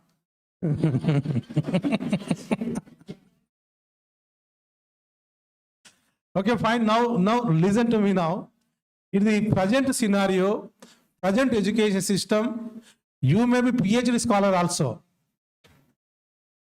Listen, my dear students. You may be PhD scholar also. The supervisor is not giving any scope to think by the students. What is his curiosity is there? What is intellectual knowledge is there? We are undermining them. We are not giving free hands to the students. That is a big gap in our education system. If we go to the foreign countries, even from to the LKG also, a student can choose. The dance is one program, yoga is also another subject, commerce is also another subject, physics is also another subject. They can choose it, but that is a big gap is there in our Indian education system. Again, just to look into this, still the higher education is very costlier. Then faculty is upskilling. Again, never mind to say that my own faculty members, please attend the refresher courses, please attend any kind of seminars, workshops, online or offline. You have to update your skills. If you update your own skills, definitely you can percolate to the students. If you don't update yourself, we cannot expect that you can do wonders over there. Likewise, so many things are there. Just to have the slide over here. Please look over the slide over here. What is the big gap over it? Lot of gap is there. As I mentioned that prefabricated. What is the prefabricated means? Your memos are already printed. Your grading also already printed. Only temporarily we are conducting your examinations. That could be the meaning of prefabricated, results oriented. That system should go away. The question paper should be spontaneously they can prepare. Spontaneously we can ask the students, and students can give the spontaneous answers. That system, if we come up with that, definitely new education system will come out. Again, most of the people, they thought of that we have the great vision is there, but they are forgetting about going part of the mission and objectives of the organization. Vision is different and mission is different. Now, these are all my small recommendations. Listen to me now. The recommendations to fill the gap from to the Indian knowledge system to the present knowledge system. Definitely we have to expand the internship opportunities. Either it may be undergraduate student or postgraduate student. We have to extend about the internship. Each and every student has to undergo the internship, because he should learn that what is the society is expecting. If we go outside to the society, what you can learn it, how we are going to be sustain it, that is a very essential for it.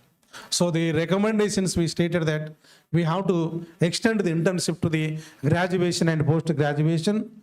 Definitely the law labs. Why there is a very crazy towards to the engineering and medicine means, for each and everything they have the lab. For each and everything they have the experimentations. For each and everything they have the hand-on training. Therefore, what I appeal to that, any institutions, definitely they can build the labs. If they build the labs, definitely they can. Again, either by the teacher or student, they have to upgrade in their skills.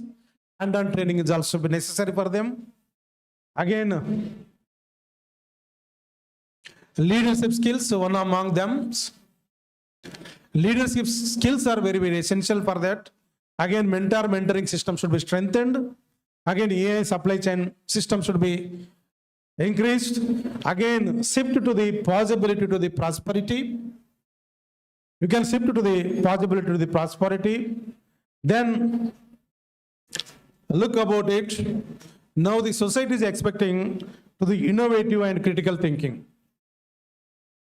innovative and critical thinking by the students, not to the faculty members. You should think innovatively, you should think critically by using to the artificial intelligence with a skilled based knowledge system that is required and acquired. It's necessary for us. This is the system is there. And it could be the last style. And finally, I would like to suggest you that, my dear students, you should be very ethical. Whatever the knowledge system is there, the knowledge system should be going to become as a valued system. You should become as a valued student over into this college. Again, you have to upgrade your skills. You have to innovate you. Innovation is necessary for it. Whatever the things is there, make use of the technology. Now this society is a technological oriented society, and now you can become as a future ready for it. You can become a future ready for it. With this, I would like to stop it. You have any questions, so please you can ask me now.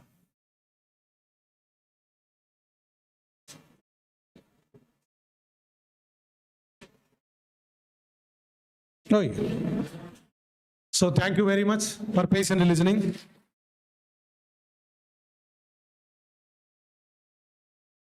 See you. Bye. Thank you. Over to the organizers.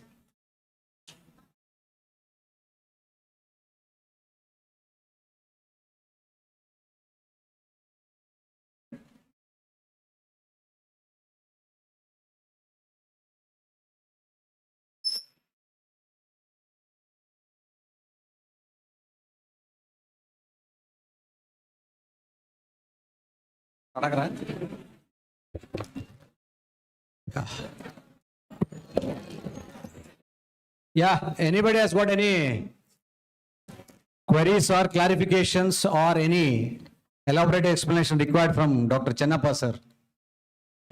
Just raise your hands if you have got any queries.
Okay.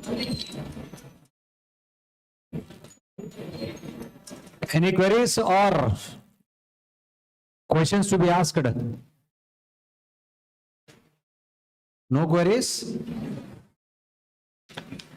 It means you understood very well. Good. Right. Thank you, sir. Thank you very much for addressing our gathering in this afternoon session. Now I'd like to request Dr. K. Durga Pavani ma'am from BBA department to give a vote of thanks for this speaker session.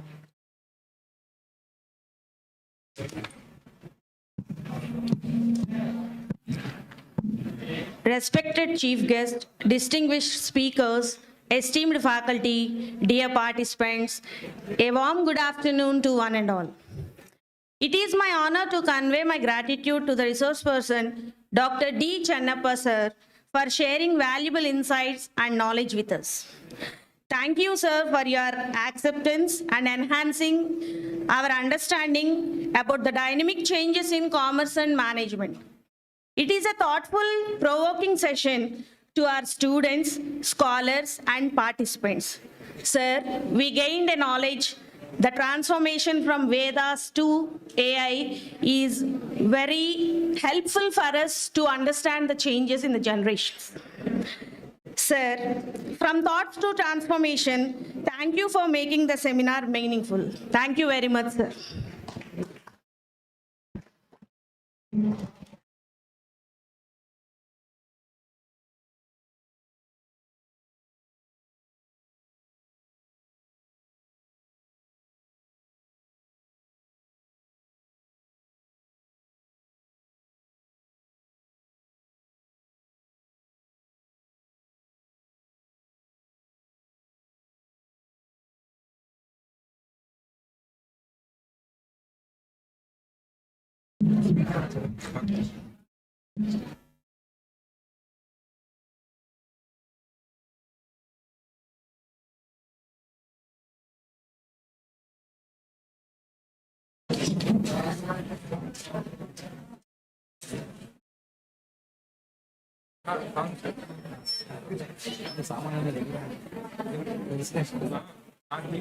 Okay, ready now? Right.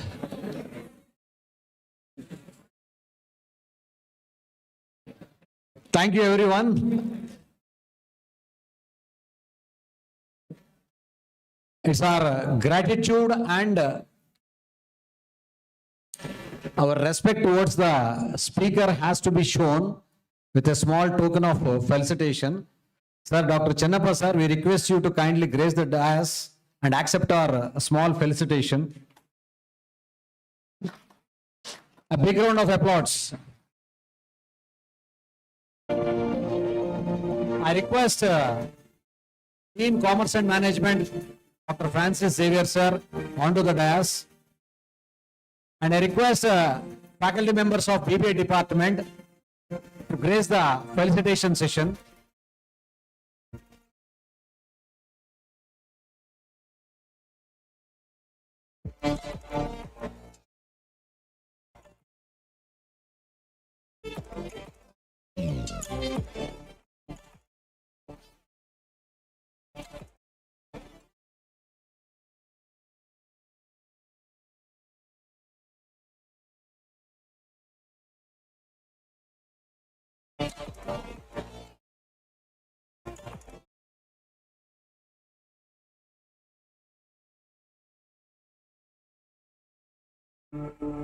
Stranded in the open, dried out tears of sorrow, lacking all emotion,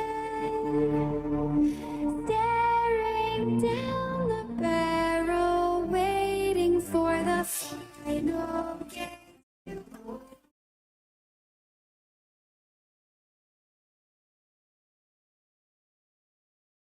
Gift.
And there is Andhra Loyola College. Here, every corner has a story. Every path feels alive.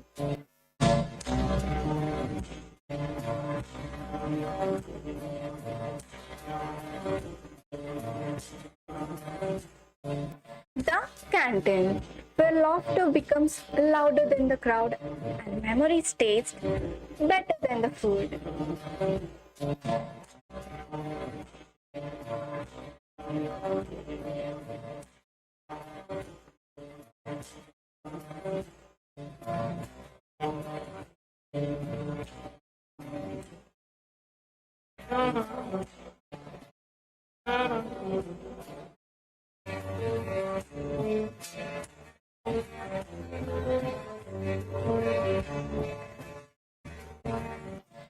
There is something in the air here. Maybe it's peace, maybe purpose, maybe it's just Loyola being Loyola.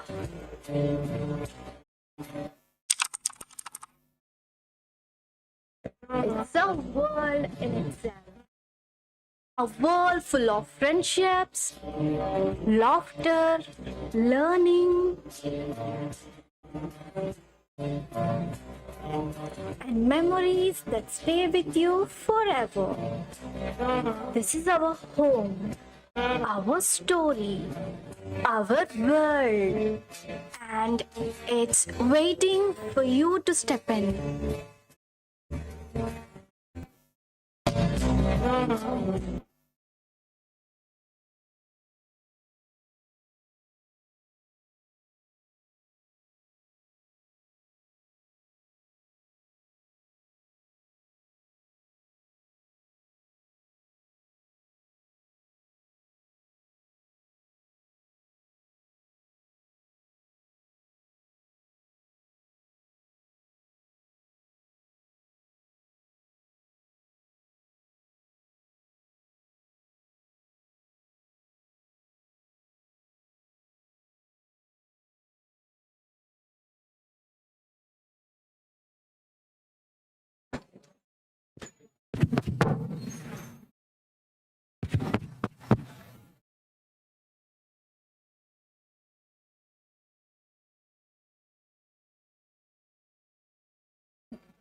Good evening, everyone.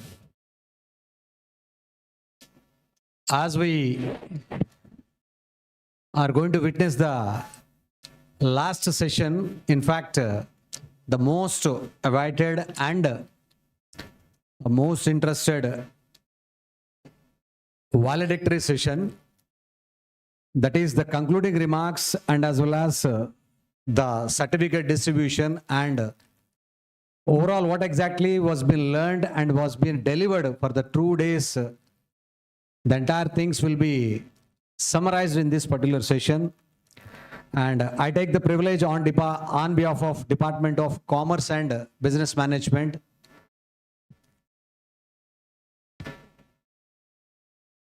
to start this valedictory session.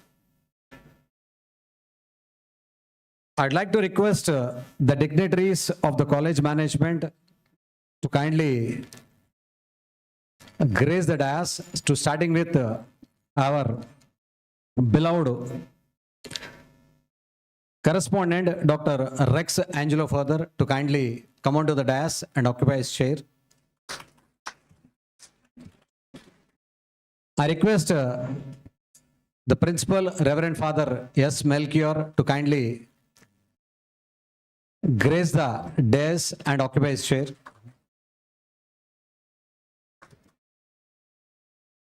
And I request our Dean Commerce and Management, Francis Xavier sir, to kindly grace onto the dais.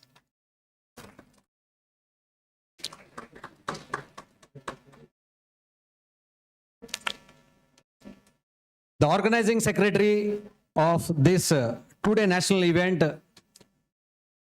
Dr. B. Shyam Sundar sir, kindly grace the dais sir and occupy his chair.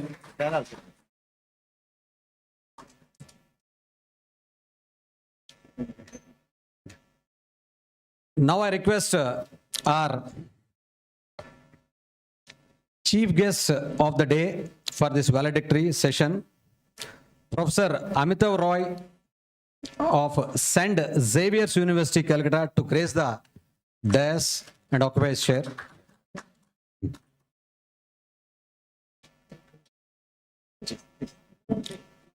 And guest of honor for this valedictory session, I request Dr. Dasari Chennappa Garu from Osmania University to grace the dais.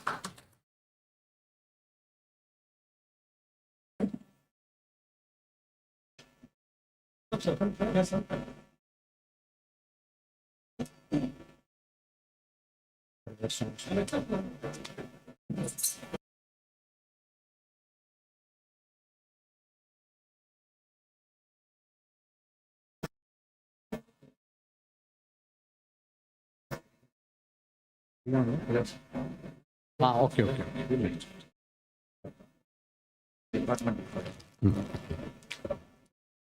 We start this auspicious valedictory session with a prayer song. That is our departmental choir from our students of Loyola College. I request them to give their prayer song.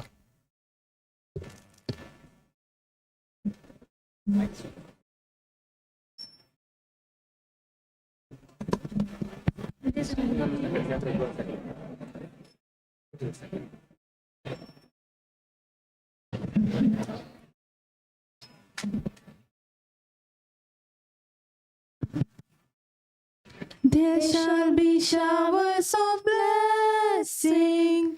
This is the promise of love. There shall be seasons refreshing, sent from the Savior above. Showers of blessing, showers of blessings we need. Mercy drops round us are falling, but for the showers we plead. There shall be showers of blessing, precious reviving again, over the hills and the valleys, sound of showers of rain, showers of blessing, showers of blessings we need. Mercy drops round us are falling, but for the showers we plead. But for the showers we plead. Thank you, students. Thank you, everyone.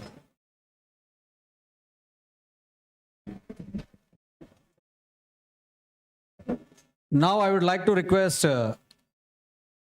B. Shyamsundar Sir of Commerce Department, the organizing secretary of this two-day national conference, to kindly give the conference report.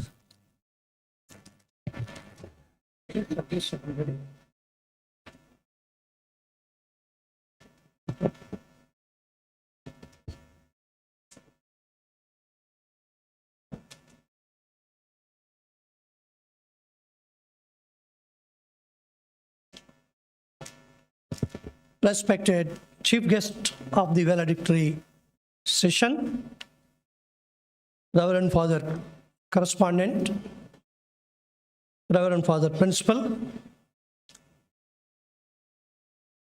Dr. Dasari Channappa Garu, Usmania University,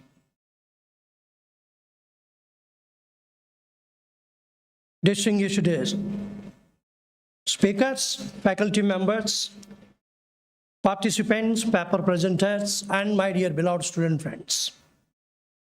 A very good afternoon to you all. So it is my privilege as the organizing secretary to present a report on this RUSA-sponsored two-day national conference on emerging trends in commerce and management education, pedagogy, curriculum, innovation, and digital transformation, organized by the Departments of Commerce and Business Administration, conducted on 30th and 31st March 2026 at Andhra Loyola College, Vijayawada. This conference was conceived with the objective of creating a vibrant platform for academicians, researchers, industry experts, and students to deliberate upon the evolving paradigms in commerce and management education, particularly in the context of rapid technological advancements and global transformations. Day one of the conference. Following the inaugural formalities on day one, the conference was enriched by the enlightening inaugural address of the chief guest, Dr. K. Ravishankar Garu, Commissioner of GST, NTR District, highlighting the transformative changes in the field of commerce and management, emphasizing the growing significance of digital ecosystems, innovation, and adaptability in a globalized economy. His words set an inspiring tone for the deliberations that followed later. And the keynote address further elevated the academic spirit of the conference. The keynote speaker, Dr. Sunil Vaikail, Chairman, Management Development Center, Loyola Institute of Business Administration, Chennai, delivered an insightful lecture on the contemporary developments shaping AI-driven commerce, AI-powered customer interaction, and trends in management like agile and adaptive leadership for a complex business environment. So the session underscored the need for communication, relationship, and trust, leaving the audience with valuable perspectives for future research and practice. And the conference then progressed into its technical sessions, each featuring distinguished resource persons and engaging discussions. Session 1 featured an expert, Dr. C.H. Jayasankar Prasad Garu, Associate Professor of Management, Krishna University, who delivered an engaging talk on analytics-based managerial decision-making in a globalized and digitalized economy. So the speaker elaborated on the importance of data analytics, artificial intelligence, and predictive and prescriptive analytics and the models in strategic decision-making in this globalized environment. And real-world examples, particularly the real-world examples and practical insights made the session highly informative and relevant. And he sustained the interests of all the audience for a long period of time. And both sessions witnessed active participation with engaging questions and meaningful discussions that enriched the overall learning experience. And later on, we moved into the technical session of paper presentations. So the technical session were conducted under diverse sub-themes, including pedagogy and innovative teaching in commerce and management, curriculum design, redesign for industry relevance, internship-based learning and learning models, digital transformation in commerce and business operations, artificial intelligence applications in business management, e-commerce and digital marketing trends, entrepreneurship and startup ecosystems development, data analytics and technology in business decision-making, and innovation and strategic management in modern organizations. So this technical session showcased the research acumen and scholarly contribution of the participants. A total of 6 research papers were presented by academicians and research scholars on diverse and contemporary themes in commerce and management. The papers covered a wide range of topics, such as a virtual try-on technology, digital marketing trends, financial innovations, and corporate financial accounting. And each presentation reflected rigorous research, critical analysis, and practical relevance to the current industry trends. So the paper presentation session not only facilitated knowledge sharing, but also fostered a spirit of academic inquiry and collaboration among the participants. And it served as an excellent platform for researchers to present their ideas, receive expert feedback, and contribute to the evolving body of knowledge in commerce and management. Day 2. The second day of the conference began with renewed enthusiasm and academic vigor. Session 2 featured an eminent resource person, Dr. Amitav Rai, Associate Professor and Dean of St. Xavier University, Kolkata, who delivered a very comprehensive lecture on digital transformation in commerce and business operations. So this session highlighted how businesses are leveraging digital tools, automation, and platform-based models to enhance efficiency and competitiveness. The speaker also emphasized the role of innovation in reshaping traditional business models and his digital imperative worldwide with the 4 pillars: artificial intelligence and automation, e-commerce and digital supply chains, financial technology and digital payouts, data analytics and entrepreneurship startup ecosystems, were all well received by the audience. and several research ideas were emerged for further research by the young researchers.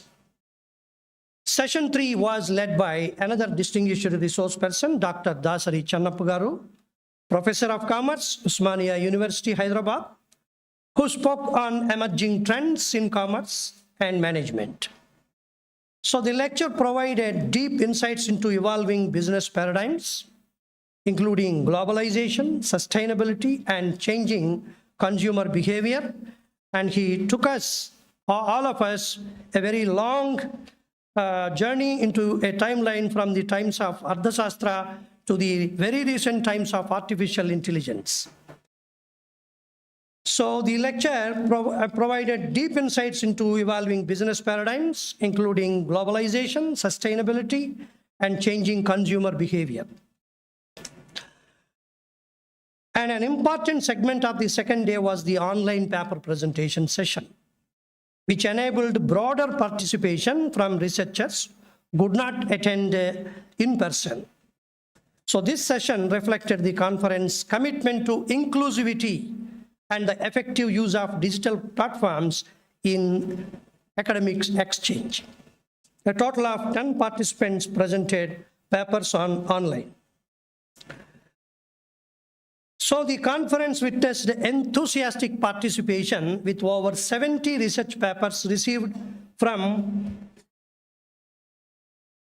35 institutions and from scholars and practitioners across various institutions. So we are very delighted to note that the conference attracted participants from institutions, fostering interdisciplinary dialogue and collaborative learning.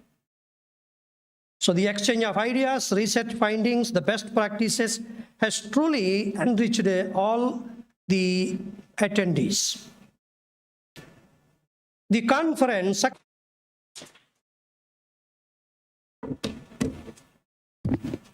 Thank you, sir, for giving a brief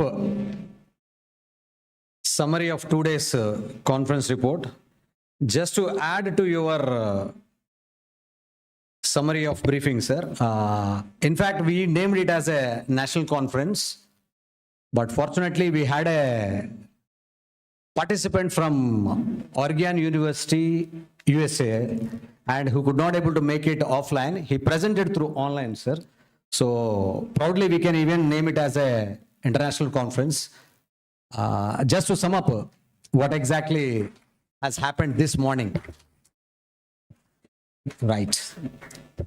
Thank you, sir.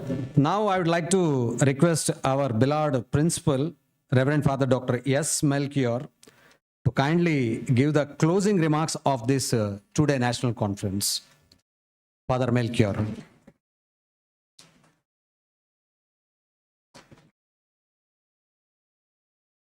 Don't worry, door will not be closed immediately.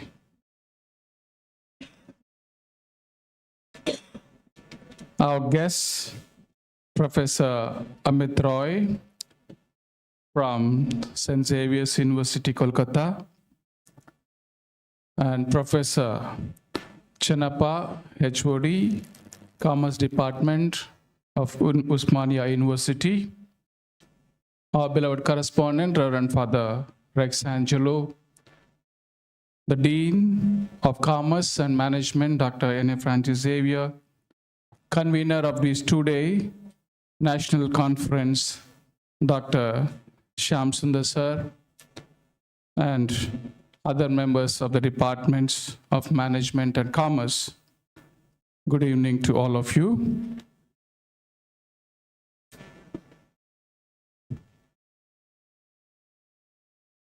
Already, Shyam Sundar sir has given his closing remarks, his observations, his summary of it. I'm here just to thank and congratulate all of you for taking this initiative to organize this two-day national seminar. Today, I'm more happy to see Professor Channappa Garu. I've been hearing his name for the last 10 years, from the time I was ready for my viva for my PhD. And even before that, I heard his name. And today, I'm fortunate enough to meet sir in my office. I told him the same thing, sir, I'm happy today to see you because here is a man who comes to my office for whom I am longing to see for the last 10, 12 years. So thank you, sir, for coming over here and for spending your time and sharing your knowledge with all our students. And I also thank Professor Amit Roy for immediately accepting our request and coming all the way from Kolkata to here and for sharing his knowledge with us. Dear students and other faculty members and the dignitaries present here, it was first planned only for MBA students. And when we sat together, we thought, why can't we make it as Commerce and Management Conference? Because we all come under same umbrella with the different branches. Therefore, we felt it is apt that we together organize this conference for these 2 days. Though first we planned it to have an international conference, but because of given lack of time, we made it a national conference. But I'm happy to note that there is a participant from USA. So that makes kind of a not fully international, but at least an international conference for having one participant from USA. So once again, my sincere congratulations to all of you. And I hope, dear students, that you have learned something from these 2 days. Yesterday, one of us, the speakers here, was telling, in fact, the chief guest himself was telling Ravi Shankar Garu, that at the end of the second day, all of you should feel that you have learned at least a word, a new word relating to your subject. And I hope that you have learned it. Did you or not? Very good. Still some more voices have to raise, of course. Okay, so thank you and may God bless all of you and wish you all the best for the next seminars, and we hope next year we'll make it an international conference. Thank you very much. And I also, on behalf of the management and all of you, I also thank the State Project Director for RUSA, who accepted and given permission for us to conduct this 2-day national conference in collaboration with them. So on behalf of all of us, through the media and afterwards in person, my sincere thanks to them also. May God bless us all.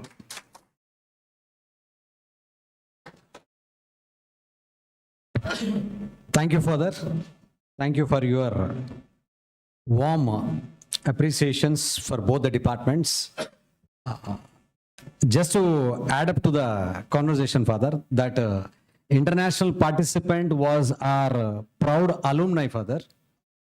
He's from a commerce. He remembered both of you, sir, Shyam Sundar sir and Francis sir, because I witnessed it. I was the panel member for that online presentation, and he just asked and remembered both of you. It's my duty to convey his wishes to the grand faculty of this college. In fact, Father, as you said, we conducted 4 conferences alone from MBA department. As we took this opportunity, as you suggested, to collaborate. And in fact, it's a new experience for us also, Father. And hope we'll take it in a better way as you wished for the international conference next time. Now, I'd like to request our beloved correspondent, Reverend Father Dr. A. Rex Angelo, kindly give his impressions on this conference for the past 2 days. Rex Angelo, Father.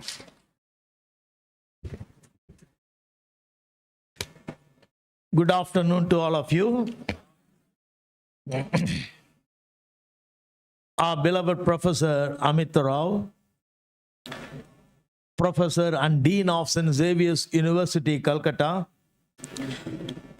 Professor Dasari Chennappa, a friend of Loyola from Osmania University, Reverend Father Principal, Dr. Francis Xavier, Dr. Syam Sundar, and Mr. Naresh, and esteemed members of the departments of management of all kinds, and my beloved students and guests from other colleges. In one place, the conference was over, and when they went back, the people asked, "How was the conference?" You know what was the response? The food was good. How was the conference? The food was good. Of late, in many places, I have attended any number of almost about 100 conferences I have attended in India and abroad. The food seems to be an important concept. And after food, cultural programs. And these two have nothing to do with the academic program. And I have been given a very risky and dangerous job of giving impression of this seminar, which I came to know after sitting on the chair. No problem, I can always give my impressions. I am very positive about the way it has been organized. Though we have the fatigue of having witnessed several conferences under the same roof in the past 3 weeks, I found this was one of the best organized programs. My sincere appreciation to the organizers.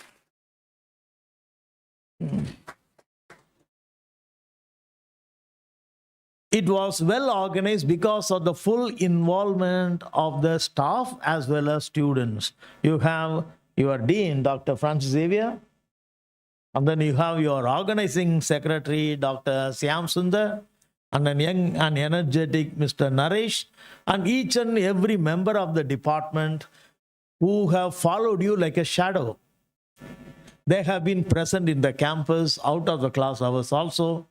And then I know that the amount of efforts put in by the organizers to get the good resource persons. I was also harassed to find some people, and then I am very happy, and I would like to congratulate the organizers for having brought the best brains of our country from different places. Usually they call their friends so that they also will be called. But this time I find the organizers have gone out of the way to get the best resource persons. So my sincere appreciation. And Dr. Syam Sundar, the organizing secretary, has presented just now as many as how many papers? 70 papers from how many institutions? 35 institutions, no joke. They have come forward because first and foremost, they have respect for Loyola. They know it will be well organized and the audience will be good, etc. So, I want to congratulate once again for this important aspect. Of course, I have nothing to say about the food, though it was good. I ate both the days. Okay. Another speciality about this program is no cultural program, about which I am very happy. One day program, 2 sessions, one is inaugural, another is valedictory. In between, one talk followed by dances. That is nothing to do with academics. I didn't find treasure hunt which used to be there for MBA students. I'm very happy that you didn't have group dances or such activities which doesn't need much brain. So these are all important aspects which I appreciate very much. Now, what should be the takeaway for such a well-organized program? I am more concerned about that. I remember I have told you in my opening remarks about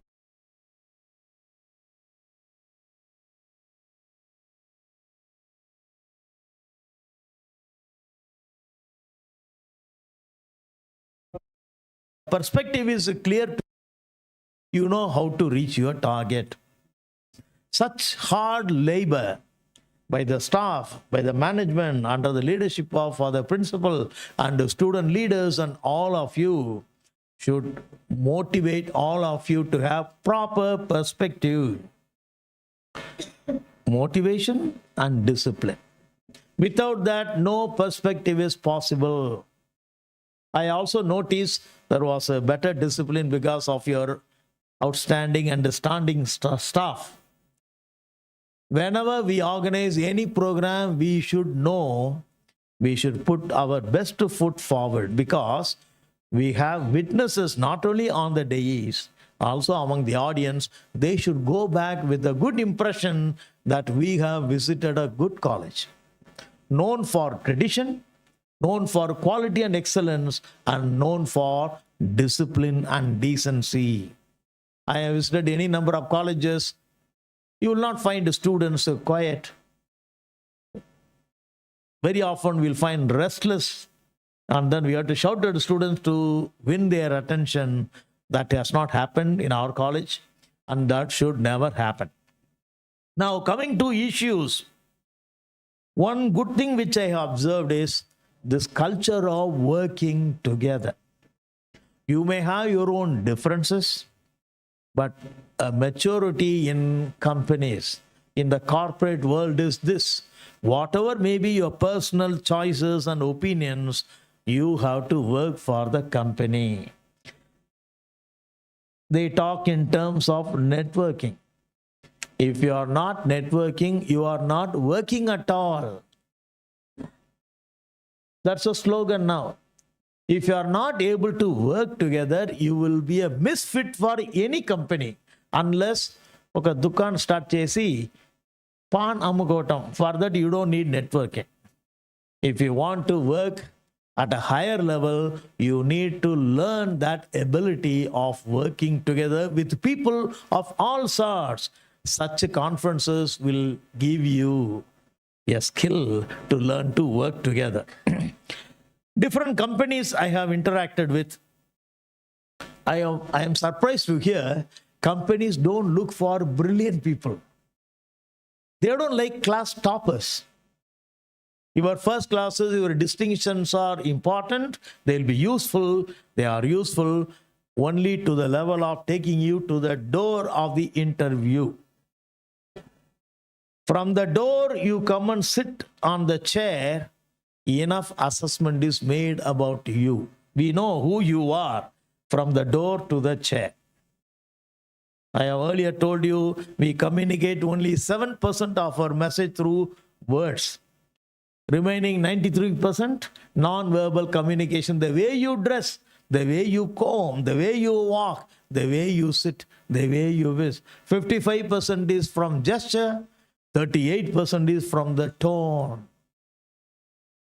Therefore, you must pick up these skills rather than striking friendship with some unknown people coming from other colleges. They are important, but they will not serve the purpose in the long run. Therefore, companies, we must know that they look for not brilliant class toppers, but they look for team players. People with average and above average intelligence, they seem to strike friendship fast. They are also known for a better networking rather than those with the brilliant minds, because they are always learn to work alone. They are lonely people in one sense. They cannot work in a team. Companies are looking for team players.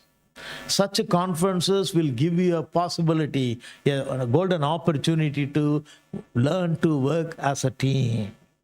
That's what I have seen when I see people. Franz Xavier is one of the senior most staff member, and Mr. Naresh is one of the junior most. But they are working together. Shravan, so I know him very well. All of you of different age groups, but your greatness consists in your ability to learn to work together. And I find that eminently in this. Now, Zen Izzet, I have already made reference. You all belong to Zen Izzet, maybe some of you Zen Alpha. Your value system, your sense of discipline, your interest, your hobbies are completely different from ours. But you have to work under us, because your companies where you are going to work in future, you will not find your companion sitting above you. They belong to different generation. Most of the modern guys of your group, they don't work for more than 3 months. They are either sent away or they themselves leave because of the mismatch in the perspective. Why? No punctuality, no discipline, no regularity. 2 రోజులు రావటం 3వ రోజు ఎగొట్టడం. Companies will never like to, even if it's a holiday, a Sunday, even if you come to the company to work, in order to complete the work, they will keep you. You can negotiate with them for a higher pay. Rather than after 3 days, Nana chanipoyadu, after 4th day, Ammamma chanipoyindi, then evado sick ayyadu, you give 1,000 reasons, excuses to bunk. All these will not work. Value system, no regularity, no punctuality, casual way of talking without respect. That has become the sickness of modern generation. Talking without respect, even to parents and to bosses. Bosses will not accept. Even if he is senior to you by a few years, they will like total obedience, total compliance. So, all these things we will learn when we organize such programs. To tell you very frankly, I have seen Dr. Chennappa when I was vice principal of a PG 2014. I remember, these are things he said at that time also to the students. There are certain values which are always true for lifetime. Looking at your watch and then leave because time. Companies will not hire you. Work is not over, so I will stay even till 8 o'clock. Company will retain you. These are the new values. Now, I am sure those who taught you about AI would say, AI is not going to replace people, but people without the knowledge of AI will be replaced with the people who have handled AI. That is a secret. There's no point in blaming AI. Therefore, as a result of these 2-day seminar, what all of you should know, at least I have learned 3 things. 1, learn to work together as a staff, as a student. You may like him or her, no, it doesn't mean anything at all.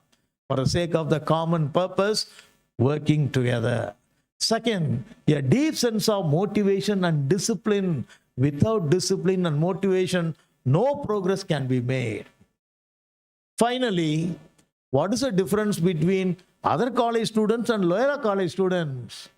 The difference is this: we have a value system attached to our skills. Any Tom, Dick and Harry can teach you skills.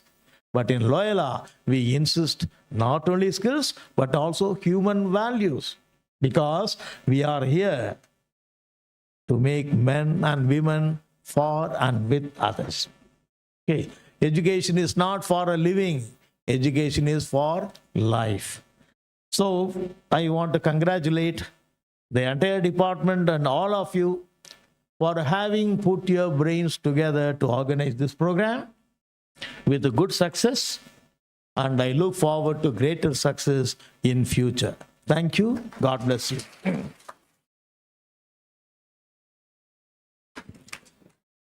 Thank you, Father. Thank you. Appreciating the participants and as well as the organizers.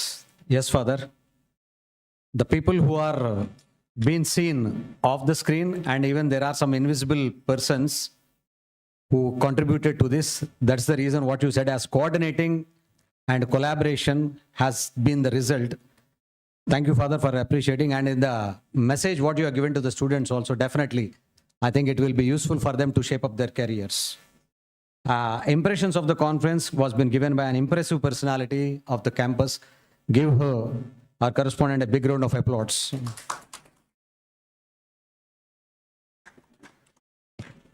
Now I request our chief guest of this valedictory session, Professor Amitav Roy from St. Xavier University, Calcutta, to give his message on this valedictory. Dr. Amitav Roy.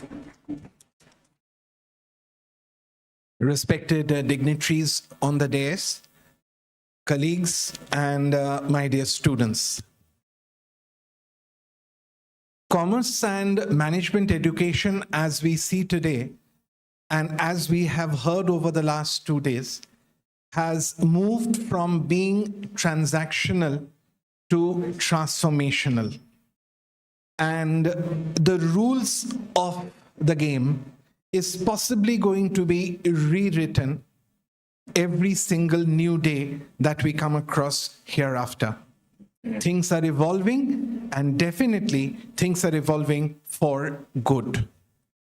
The silos are all falling apart, and we need to upskill ourselves in order to survive.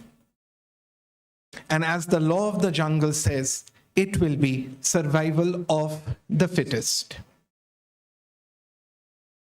Over the last 2 days, I have been a part of all the sessions, including some of the technical sessions. There were exemplary research, both descriptive, analytical, as well as empirical ones. The culture of research has to continue. As we know from the UGC concept paper, the research in India that we are carrying on, is possibly not getting that kind of an attention which it is getting from other parts of the world. So we have to consciously upgrade ourselves and move into newer domains, emerging areas, and uplift the quality of our research. Over the last 2 days, in many of the sessions, some of you students presented your research papers. They were excellent in their own way. They were very thought-provoking, but definitely with maturity, I am sure in the days to come, you will write much better papers. But the most important thing is, the key to this is, keep that fire in your belly as far as possible. Do remember, you will have to strive, learn new things, and only then you will be able to survive the new age of commerce and management education that we are getting into. Now, on a very personal note, what I take back to my institution, St. Xavier's, Kolkata. Honestly, I've never seen a 100-acre campus in my life. This is the first time I saw one. Such a huge campus. Such a huge campus I've never seen. Such a green campus I've never seen. Our campus is a concrete 5-story structure with a football field in the middle. There are hardly around 25 big trees on campus. Compared to that, what you have here is heaven on earth. So may God bless Andhra Loyola for this excellent infrastructure. One more thing. With a deep sense of gratitude, I go back to a lot of people who have helped me over the last 2 days. Starting with Sir here, I'm not taking names. Your hospitality and the way you have taken care of us over the last 2 days has been extremely personal, and I'm very touched by this. My gratitude to all of you for everything that you have done for us over the last 2 days. I thank the organizers, I thank Father Principal, I thank Father Correspondent, and everyone for organizing this excellent conference and sharing of knowledge that has taken place over the last 2 days. God bless all of us. Thank you.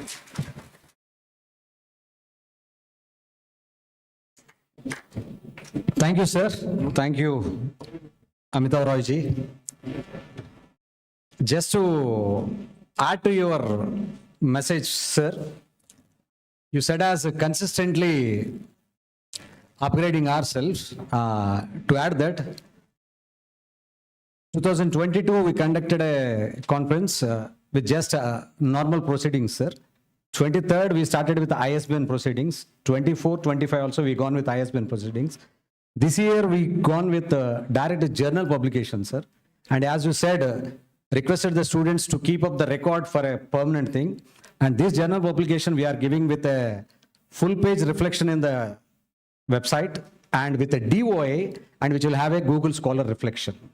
So that's another reason why this much of 35 institutes and 70 papers were being contributed, even from the international participants for all, sir. So I hope we'll be bettering ourselves next time when we conduct another conference, and we'll definitely refer to you how we have upgraded ourselves. And a last quote, sir. You said as a 100-acre, it's just not a number, sir, quantitatively, but Loyola is about qualitative also. I should quote that, not mere 100 acres quantitative, but a lot of quality has also been there for the past 70 years, sir, to sum up. Thank you.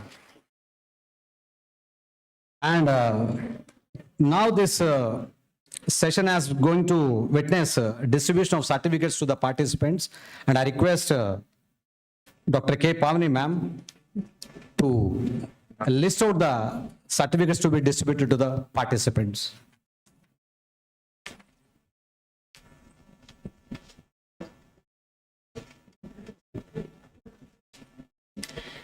Good evening to the esteemed dignitaries on the dais and off the dais. It is my privilege to call upon D. Chinnappa sir to give some certificates to the participants. So first, I would like to call upon T. Praveen Kumar, Ajay Kumar, C. Praveen from the MBA department.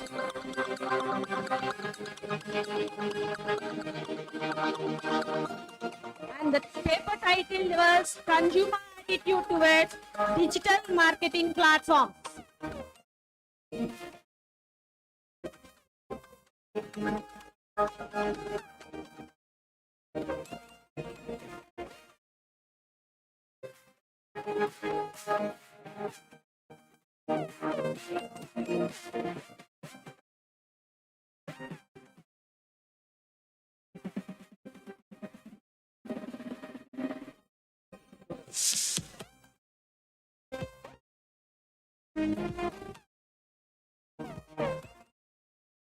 The next participants are Bala Sindhu, Swarna, Triveni, Madhuri. Be ready.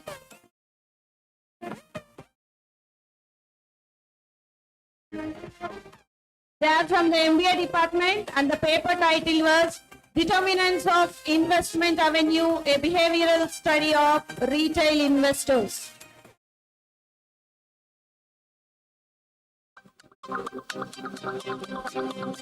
Next, we have V. Supriya, Hari Krishna, Abhilash, Jasmine from MBA department.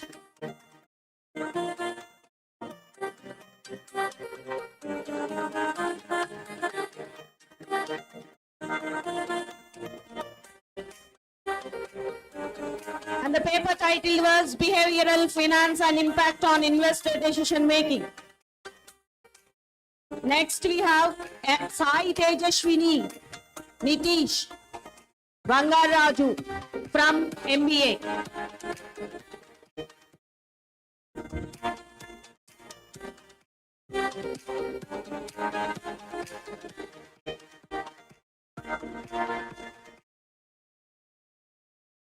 And the paper title was Consumer Perception Towards Specified FinTech Products. Next, we have Hadasa Meghna Munibabu from the Department of MBA.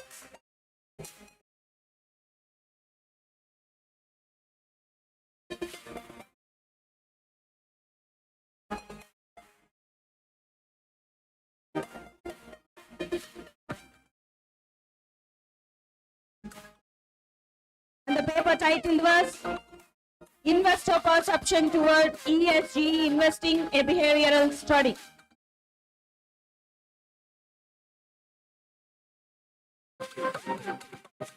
And we have Satvik Devarkonda from the Department of BBA.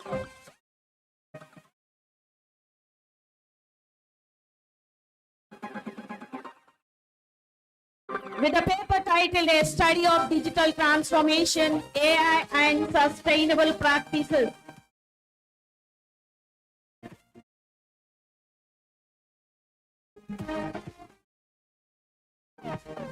Yes.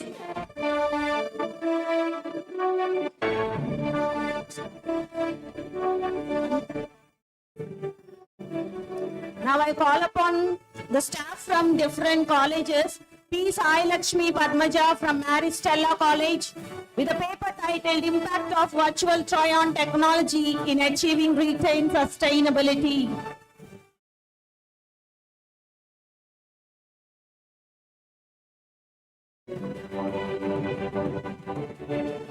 And next we have Dr. P. Guru Prasad from P.B. Siddhartha College.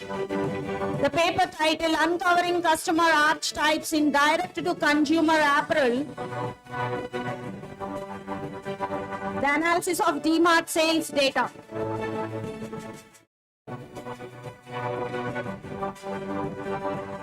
Next we have V. Kalpana from P.B. Siddhartha College with a paper titled Digital Commerce in the AI, Opportunities and Challenges in Today's AI Era.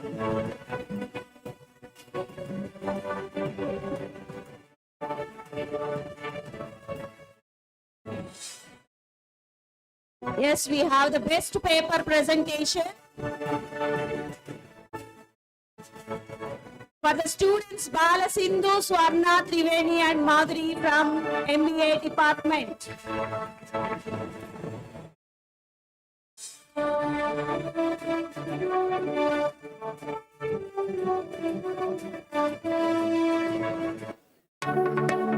Yes, they have a special prize for their paper titled Determinants of Investment Revenue, a Behavioral Study of Retail Investors.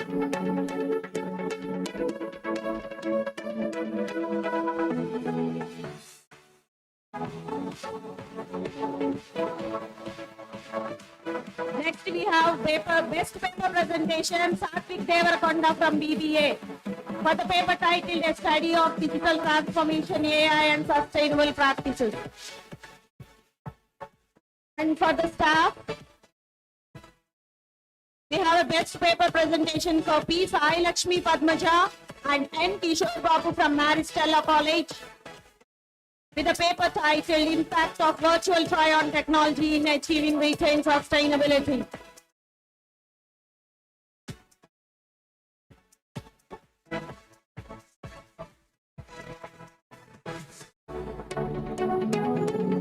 Thank you, sir. Thank you, fathers.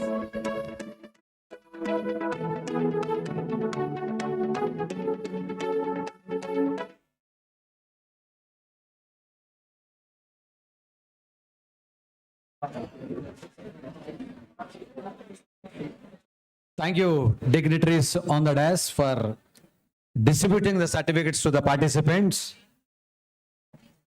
Now I'd like to request Ms. M. Nirmala Rani Madam, Head Department of Commerce ALC, to kindly propose a vote of thanks.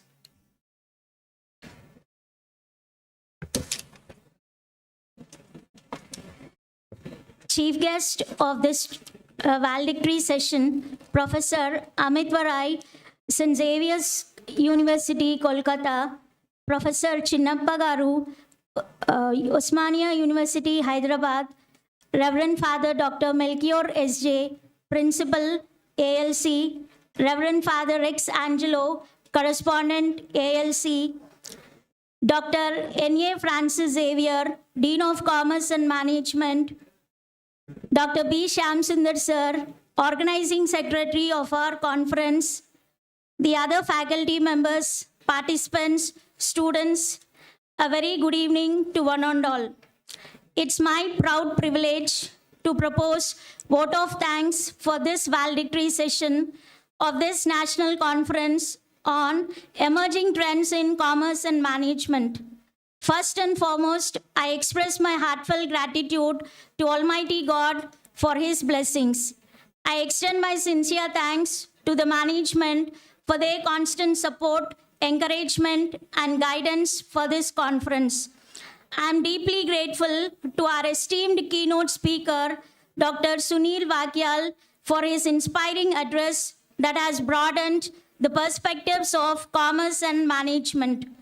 I would also like to extend my sincere thanks to our distinguished speakers, Professor Amit Varai, Professor Chinnappa Garu, Professor Jaishankar Prasad Garu, for their informative sessions.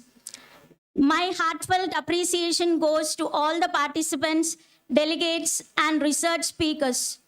I also acknowledge the tireless efforts of Dr. N.A. Francis Xavier, Dean of Commerce and Management, organizing secretaries, Dr. B. Shamsundar Sir, and Dr. B.R. Kumar Garu, heads, faculty members, students, student volunteers, and technicians.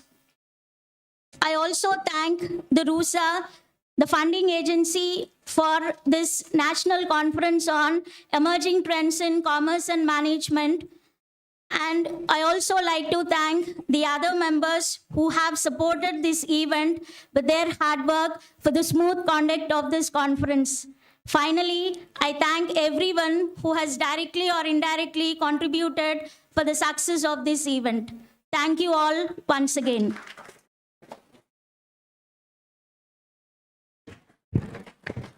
Thank you, madam. Thank you. Now, we are at the agenda of our two-day national conference.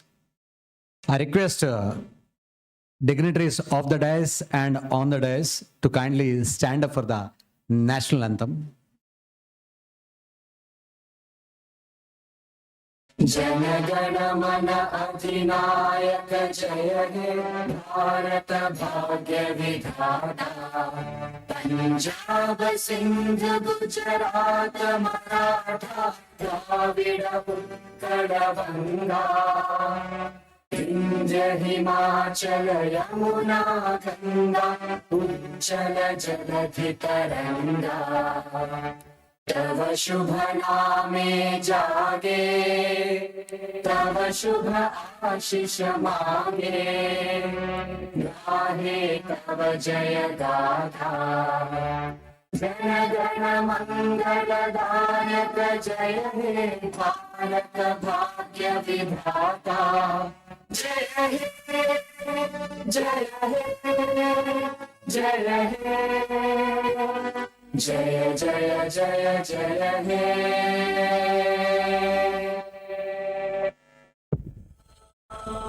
Thank you, everyone. Snacks are being arranged in the multipurpose hall. Kindly have the snacks and we'll close the day. Thank you.